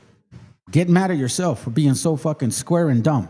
You know, and it's just like we got rude words and I'm not advocating any religion. I'm not ever saying we're all Hebrews, we're all Muslims, we're all Moors. I'm not saying none of that. You have to look into your personal genealogy, your personal life, and your nature. If you you know, you feel like you're Moor and you relate to what Joel is saying, you might be a Moabite, Canaanite, just like Lex Vortex is calling himself a Canaanite. Maybe that is his nature. I'm not gonna fight that with him. You understand? So maybe that is his nature. Maybe he is a Canaanite. So I'm not gonna fight with him over that. You know what I mean? It's silly to actually pretend to debate with somebody who really don't do research, man. You know, like it's a waste of time. You know, and it's just like we got rude words, just insulting me, calling me a devil and stuff. It's just like a comedy to you guys. I don't know. It's like you guys like that stuff and all that. I mean, I don't care, man. If dude got issues in his head or he's bipolar or whatever, I don't know, man. That's his problem, man. I don't know him. He don't know me. But you know, I never came at him anyway personally, so I don't know why he comes at me. But it's just, you know, that's the kind of nature I see. I see a pattern with a lot of Moors. They all kind of act like that. So I look at it like maybe that is their nature. When you go back into scripture, you see that there's some kind of beef there between Israelites and Moabites and Canaanites. You know, is that just a story? Is that just a Bible story? But then I'm seeing traditions, right, written down about the Israelites, how they act and how they do in their ceremonies and stuff. And then I see it in my culture. I see it with my people. I see it, you know, and they never call themselves Hebrews, but they're doing the exact same things that described in that Bible. So who's the real people they're describing? You know? So unless he thinks Morenos are his people, I don't think he means that. I don't know, man. He's a little confusing sometimes and shit. You know what I mean? Este vato está confundido, güey. Está confundido. Anyways, family. That's all I got. That's all I got. But again, man, listen. The Dunning-Kruger effect. Y'all need to really check out what that means. You don't have a problem with me. You have a problem with your limitations. You have a problem with the fact that you can't grasp what we're actually showing. So you resort to insults. You stand even firmer on what you believe by calling me up. Don't repent like a fire, bitch. You don't hurt nobody with comments like that. If I'm a demon, then I'm going to get destroyed. Those are facts. If you guys are demons, guess what? You are and will be destroyed. Hey, hold on a sec. Chris, peace. Peace, Chris, on my mama. Hey, you want to know something, Volta, bro? Like, you know, you just say some weird shit, man. But, you know, I think you're funny, bro. I think you have a cool... Man, hey, listen, if there was no Bible involved in shit, you and I would have probably hung around and shit. You know what I'm saying? Because you're funny. Oh, shit. I think Curimeo was talking about his people. Where is he from? Well, you know what I mean? I don't know. He's in Chile. He says the people that he sees around him are doing certain things. So I don't know. Maybe you're right, man. Maybe that's what it is and shit. So anyways, I think that's all I got. It's been 3 hours and 20-something minutes already.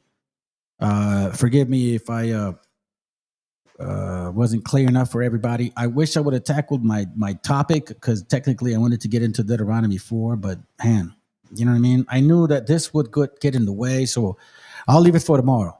All right? And anyhow, other than that, family, I hope you guys... understand what I mean by bringing up partes sequitur ventrum. I think it's very clear. They're targeting the 14th Amendment. by them saying, here, I'll show you. Okay, I'll show you before I leave. Partus sequitur ventrum basically meant that if the mother was enslaved, then the babies would be enslaved, okay? That's what it means. So what they're saying is that the 14th Amendment doesn't apply to us. It only applies to white and black people because supposedly black people were slaves, or the only slaves, right? But we read that natives, our people, indigenous, were slaves as well. They're saying that, no, it don't apply to us. It only applies to crackety cracks and, blackety blacks. Okay? Listen to this shit real quick. This is what they're arguing. Partus sequitur ventrum, they're trying to put it back on the plate. From 1662, they're trying to get rid of your citizenship. Yeah, hey, you know what, man? I hope so, brother. I really hope so, man. You know what I mean? I'm not here to cause division with people. All I'm saying is this, bro. That the Israelites came from the Ur of the Chaldees, from the area of Ur, and there was a variety of shades in that area. So for people to say that Israelites predominantly look a certain way, that's a fucking lie. Not at all. We came in a mixture of looks and features and shit. So when people tell you like, oh, no, you're an Israelite if you look like this, that's a lie. It's like me saying, you're only an Israelite if you join my camp or if you come to my building. I'm not saying that. All I'm saying is that, listen, we all came from that region. We all have variety of features, but certain Israelites are going to be calling to this name. And when people try to tell me, oh, no, you were once black. No, bro, that's bullshit. We all originated from that region. But I tell you this, there is a section of West Africans that want to steal this heritage. And you may not even be one of those people. Because remember, the continent of Africa and Asia is huge. And so is it here. So I'm not saying that everybody, like, look, for example, I don't say every so-called Hispanic is our people. Fuck no, bro. Like, we know that. We fucking know that. We lived around these people. What I'm saying is that don't hold us to a certain phenotype because that shit is a lie. Remember, it's a spiritual walk with a spiritual understanding. And if you understand the story of Abraham, you will understand exactly and know what he was referring to. Listen, maybe you'll hear me, maybe you won't. But I'm very harsh with the way that I speak. And just like, the Messiah, man, when he went into the fucking Pharisees, he didn't hold back, bro. He said what he needed to say. He's about his father's business. So if you claim that you're an Israelite and you suffer the curses, then let's go into them and prove who the fuck came, who the fuck did this, and who the hell did that. And when things start to show themselves and light starts to be like focusing on them, then you have to reflect and say, okay, if, like, for example, when I used to think of this, because remember, BHI has been saying this since like 2003, right? Putting it on tape and shit. And we have to come with the same question, like, bro, because we assumed that because we were light skinned, we were mixed, right? So we had to come with that same thought, like, man, what if I'm a Spaniard? Because remember, man, you come on, man, it's fucking true. Everybody went through that shit. But now the tables have turned. So now you have to ask yourself, were you a Negro colonizer? Were you a Negro colonizer? Now the tables have turned. Now you have to ask yourself that question.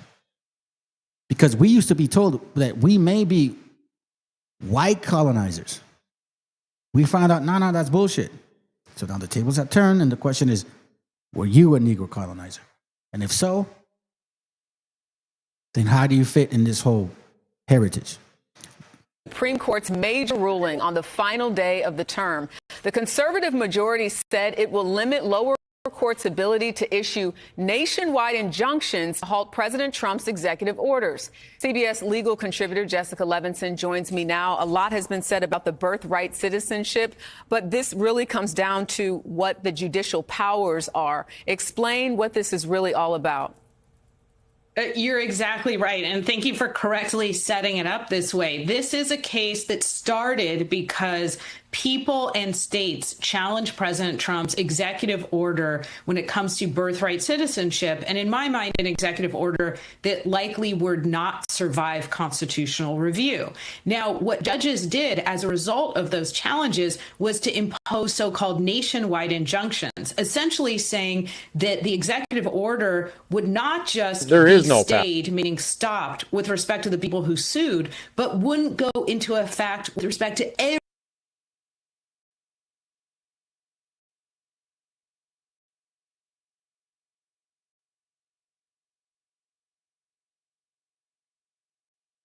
everybody in the country. The case that went up to the Supreme Court and that was decided today, arguably the biggest case of the term, was about whether or not federal judges could do that, whether or not the relief they could grant when somebody challenges an executive order could be that broad. And ultimately, the court basically said no, with some very small exceptions. Maybe states can get these nationwide injunctions if that's the only way to get adequate relief. But essentially, the court said, you know what, this is the wrong vehicle. This is the wrong mechanism. Try for class actions instead if you want broader relief. How difficult is that? And how long does that take to get that sort of relief? Well, I think we're about to see, and we know that there have already been, in the last few hours since the Supreme Court made its decision, a number of class action suits that have been filed, or I should say individuals who are seeking class certification. Now, there are additional thresholds in order to be certified as a class, and I think the question will be case by case whether or not judges are saying very quickly, yes, you're a class, move forward, or if this imposes some serious burdens for plaintiffs. When it comes to birthright citizenship, I think there's a good chance that there is a group that will be certified as a class and that this particular executive order may never actually be implemented.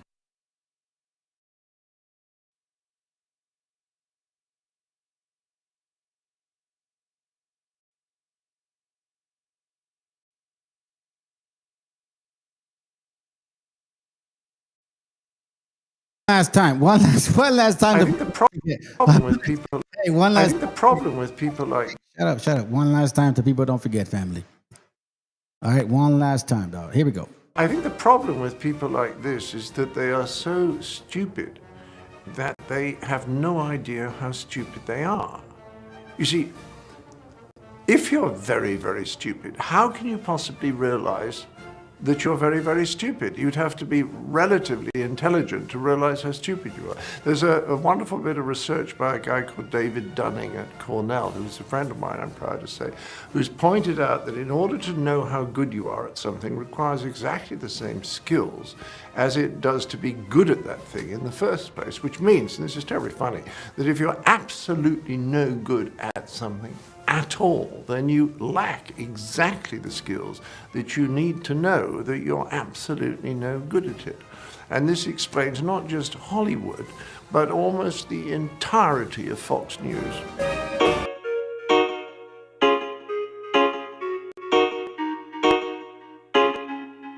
No hay tiempo para pensar si hoy queda más que reír por lo que nos hizo sentir. Si la intuición no te deja seguir, no te vayas a rendir, no te quiero ver sufrir. Búscate, escúchate, lucha, que mucha de tu fuerza nace de ti. Vas a ver que alimañas muerden tus entrañas, con sus artimañas extrañan tu fin.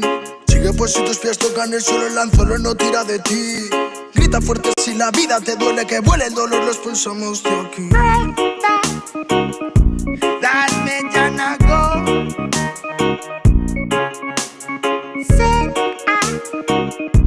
Mi llorar frío.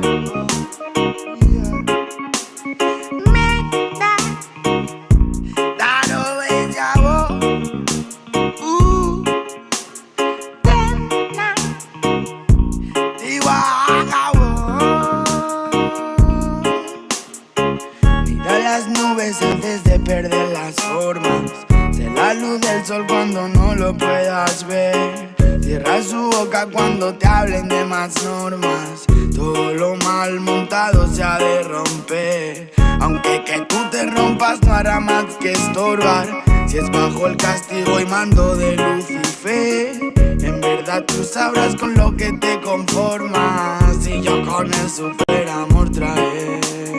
Hablan sin sentido y se enamoran, pero todo llega y solo te queda esperar. Pasan los segundos y las horas y sin darte cuenta todo vuelve a comenzar.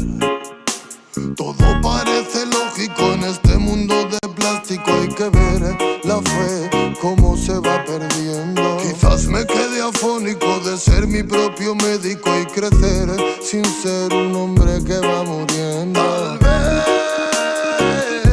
me esté volviendo loco. Tal vez viviendo poco a poco. Took me so high, there's nobody low. You take me too high, there's no way to go. Así que let's go, vamos a bailar lento, sintiendo todos los movimientos de acá adentro. I won't let you down, thinking this moment of happiness right now, now, now, now. El agua refleja el alma del que se aleja. Cuando te quejas, se retrocede de atrás. No te pierdas, o te perderás. Abre la puerta de tu portal, que te arrastrarán a la profundidad del mar. Mal me dejaste arrastrar, ya ni siquiera ve la luz refleja. Solo un pelín internado en la oscuridad.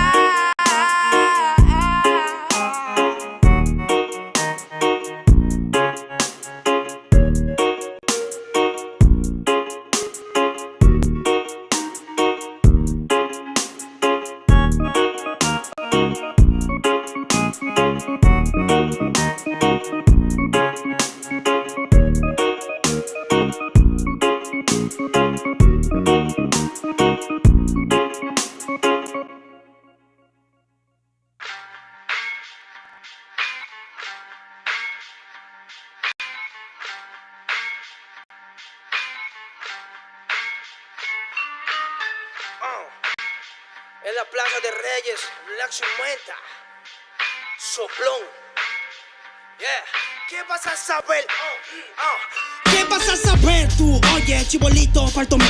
Pulpín de los pulpines, batería de Rapunzel, de rapeos, de raptos, de lagartos en cuartel. Cualquier la pega de cruel con un viejo coronel. Soy flojo, se me antojó dormirme en el laurel. Eleve mi level con un label y un Faber-Castell. Ya un papel, lo empape con sangre de todo aquel que se jura Nobel y no ve mis trenes en la riel. What's so man?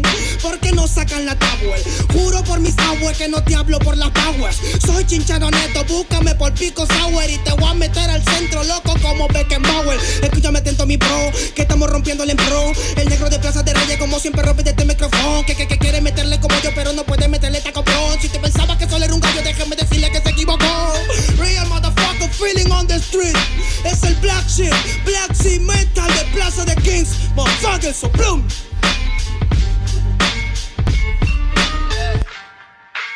Dinero Luigi, man, desempeño en la victoria para que sepa. Incas Mo, it's money gang, gang, yeah, yeah, Yo también he llorado, gente. También me han desplazado por mi rasgo afrodescendiente. Sí, un perro no habla pero siente. Cuento historias callejeras pa' barrios de delincuentes. Y soy un perro que te ladra, que te muerde y que te huele, nene. Soy más que Lele, ustedes para mí son pelele. Con mi jauría todo el día en busca de los cheles. Tengo un perro en fiscalía que nos mueve los papeles y otro en la comisaría para evitar el susto. Muchas veces me han llevado por solo como luzco. Perdón, madre mía, si yo le causé un disgusto, pero en esta vía yo crecí rodeado de perros chuscos.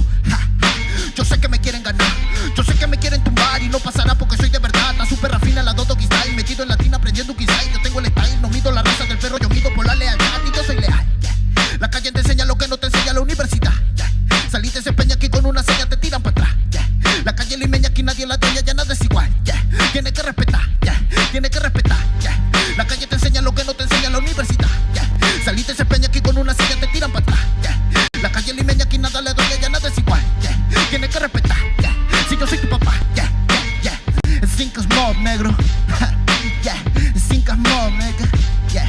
Nero Luigi, man. Incas Mob, yeah. This money gang, gang, gang, yeah. Hey, yo. Yango en la maldita casa. Me llaman pa' que les dé al menos una vez al mes. Se metieron al lago y olvidaron que era el mes. For everybody bless. La fama es una puta, me está llamando a las 3. Dile que llame después de las 16 y 25. Volví de la infancia de Abraham Lincoln. Con fuerza ya inco, luchando para salir del rincón. Letra callejera en CD brinco. Under del under, puede que tu viejo te lo mande. Sale de vez en cuando como el cóndor por los Andes. Mi cuerpo no es de madera como Dandy. Antes que me branden, yo seré la ola que los expande. Aunque esto me pique en la madera, no sirve ni para romper el ticket de un evento afuera. Loco por la carrera, desafían la gravedad. Yo espero que llego con la novedad. Se espera que ya encontré la manera. He visto bastante porque de lograrlo saltando escalones dentro de la escalera. La vida me puso depósito, yo soy depósito para que el mundo conociera. Modo de parte mejor entre que pared de esa cordillera. Si no se fue, que el espectáculo está dentro. La calle mi templo, que ropa dinero. Cuando yo me concentro, mis disparos son temas latino. Poemas se siente desde cuando entro. Que gatita se toma gatita que tengo rapeando ritmos al centro del balcón.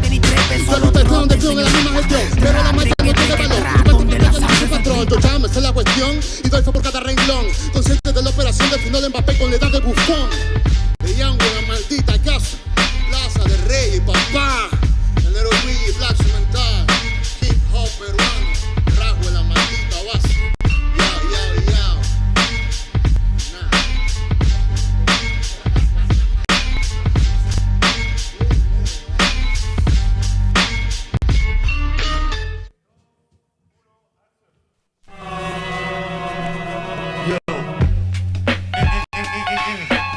Comentando, ¿qué dicen? Sí, ¿qué cuentan? Ya, escúchame, ya. Los medios cuentan que si hay libertad de prensa, la mordaz es cosa escasa y todos dicen lo que piensan. Y esa sutil es impresa y repetida diariamente. Tiene contenta tu mente con yo soy combate y fiesta.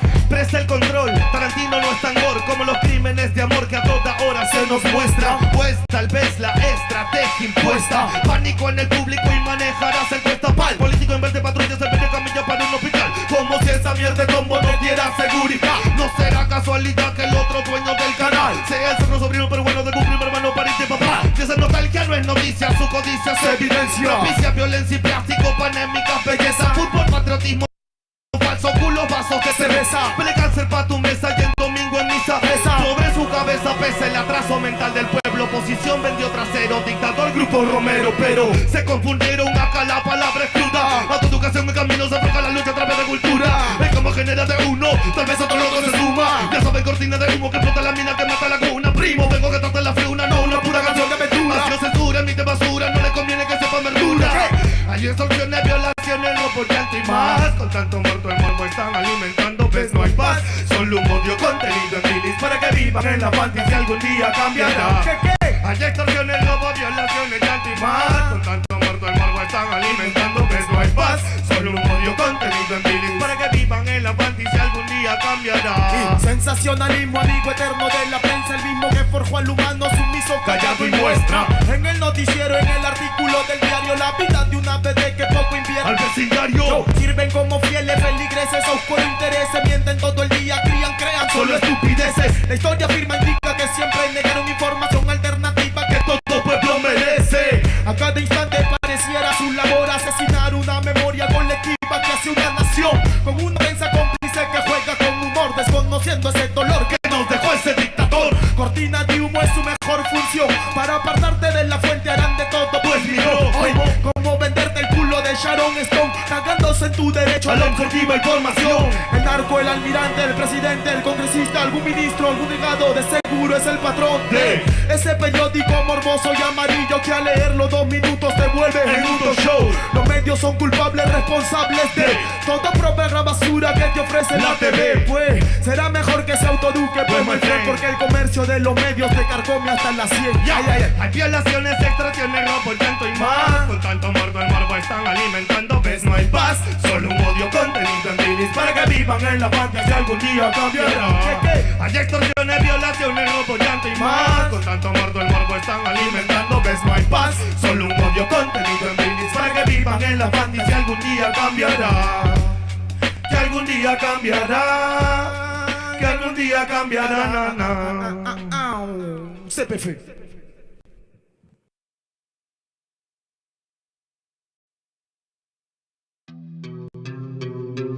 Yeah. Oye, es nada más y nada menos que el motherfucker Blasphemite de Plaza de Kings. Estos bebés son Big Papo, dude. No sean rebeldes, deje el revolu. Yo aún no me quede, yo me hospede junto a Belzebú. No me remete, plebe, no soy leve como tú. Si hay algo que no muere, eso es el hip hop, Perú. Y para estos pericos te traje una chica perica. Atrás te voy a mostrar como dos monstruos las trafican. No trate ni trepe, solo trote, señorita. Trate que tra, donde la sangre salpica. Se aplica, te explica, replica, ¿pa' qué? Aplica, practica, suplica, con fe. A mi perro grita, yo lo mataré. Tu madre llora y canta, jalabade, flow peregrina, chivolo propina, ina, hacen base, mejor coja vaselina, no imagina, mi vida fuera de una esquina, yo solo quiero más chavo pa' comprar más chilindrina, gira, que somos puros animales rompiéndote todos los cristales, repete señales que a ti no te sale, ¿qué pasa compadre? Somos naturales, voy a llenar todas las editoriales, rate de mi huevo pa' los tribunales, tú eres un antianal, yo experto en artesanales, yeah, se me afaga la cimaita, sopló. Hey, Terco 92 B09 está en la casa, barrio. Escucha bien. Así se hace, Yo. Tengo problemas de actitud y poca paciencia. Hablo si me da la gana, nadie me silencia. No quieren aceptar que pa' muchos soy influencia. La voz de los barrios que llega a tocar tu conciencia. Yo sé que muchos quieren llegar a ser tendencia y hacen lo que sea sin pensar en las consecuencias. Es la diferencia, yo mantengo mi esencia y ustedes por pegar han cambiado hasta de apariencia. Y no es que lo diga yo, pero la gran evidencia es que cambian de personalidad con frecuencia. Y no son locos con inteligencia, solo quieren un poco de atención con insistencia. No presumo en nada, hago todo a mi conveniencia. Por eso te doy una sugerencia: conmigo no busquen competencia, que llevo 10 años ganándole a la vida y lo sabe la audiencia. La firme que ocurrencia, ¿cómo pueden joder sin prudencia? No se dan cuenta que mi experiencia es a base de exigencia.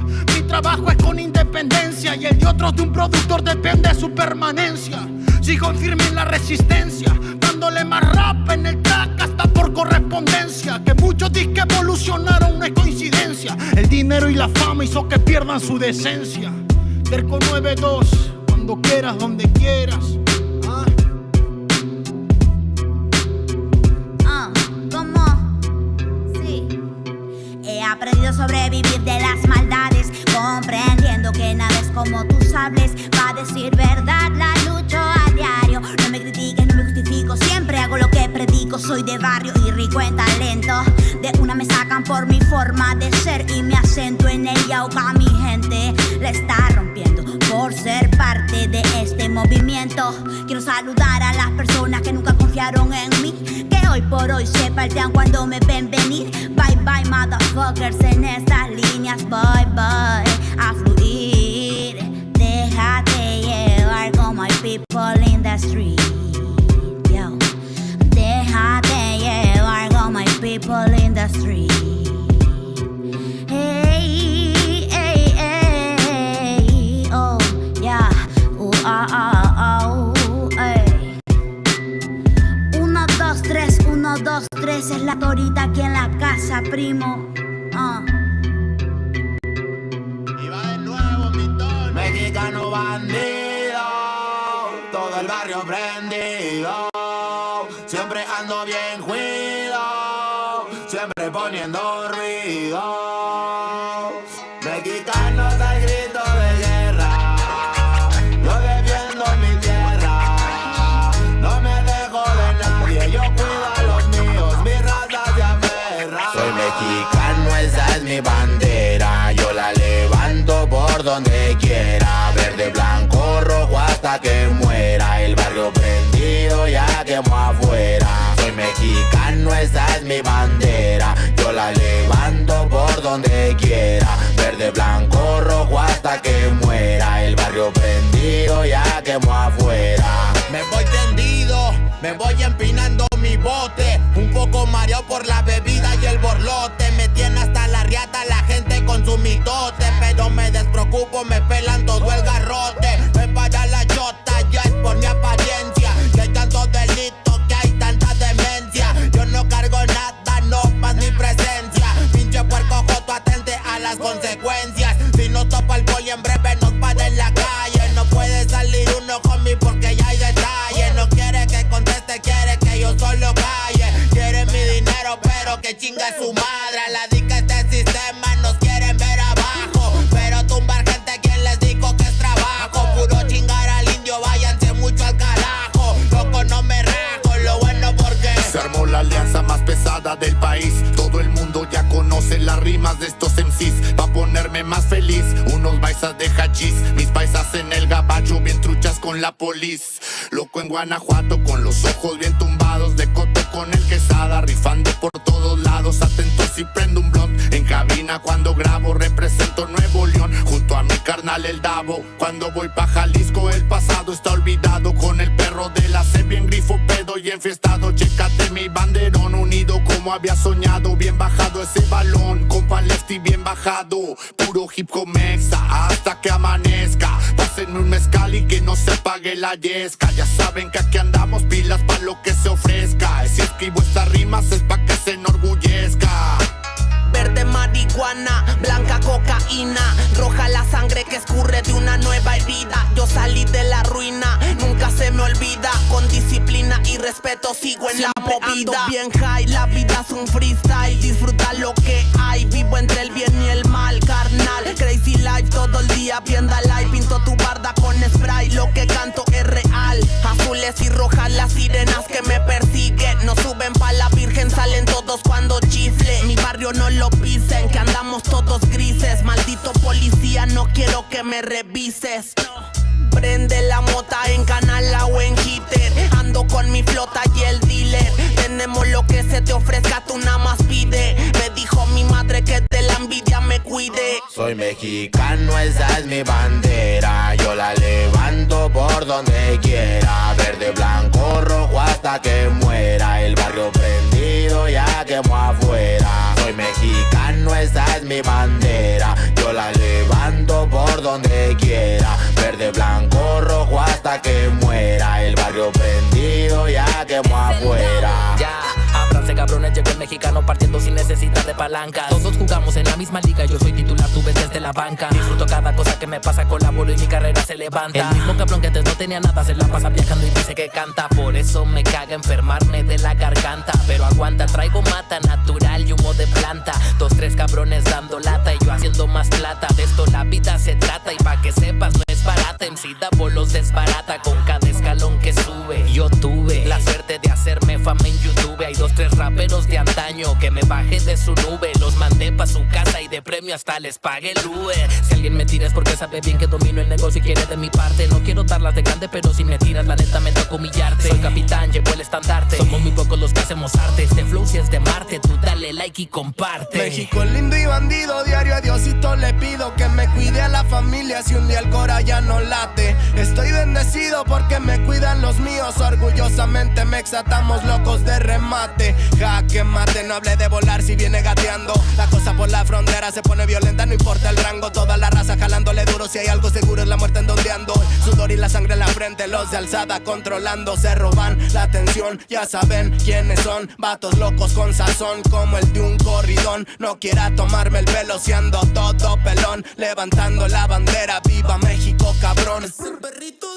La bandera con un águila, Simón, mi tierra es esta. Me vale si mi piel o si mi acento les molesta. Acá jalan horas extras, nunca duermen la siesta. Están los que van pa'l jale y los que la viven de fiesta. Otros que en el pintón se tatúan de corazón. 3 colores en el pecho, morirían por su nación. Aunque su puto gobierno los puso en la situación de no terminar la escuela y terminar en la prisión. ¡Viva México, ladrones! ¿Qué hubo, les presidente? Ya saben que por mí policías chinguen a 20. Y ahí están mis 20 pa' la cagua. Aguas, que es tierra caliente de Chiapas hasta Chihuahua. Wow, wow, wow, yipi-yo, yipi-yucas. Guanas, Montegreen, Aguas, Tijuas y San Lucas. San Luis Potosí, Mataulipas, La Puebluca. Dime si o no lo buscas.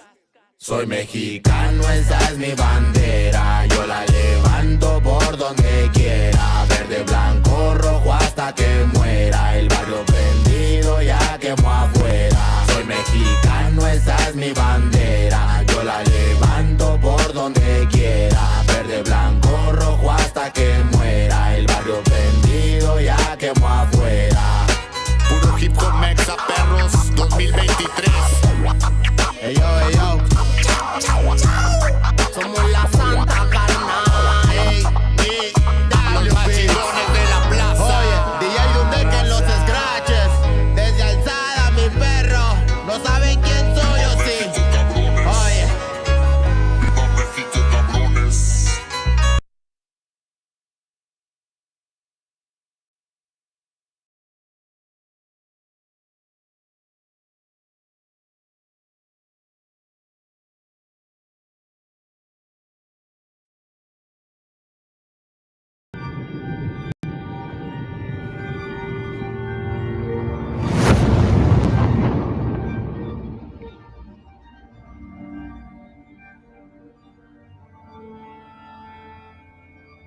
Ical, hijo, abre los ojos.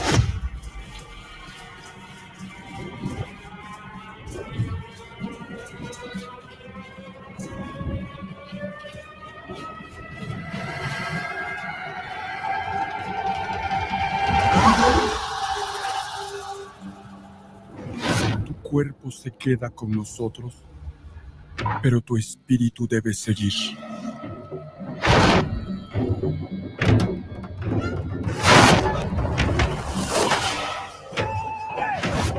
Busca la luz.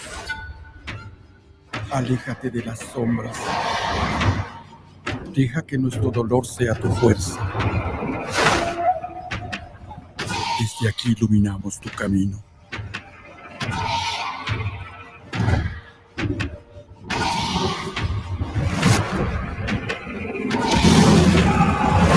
Lucha como nosotros ante esta pena tan grande. Yo soy tú. Tú eres yo.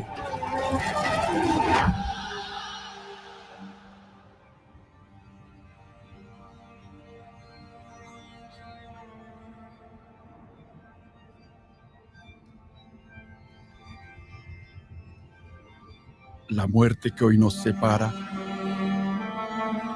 mañana volverá a unirnos. Eres libre, hijo.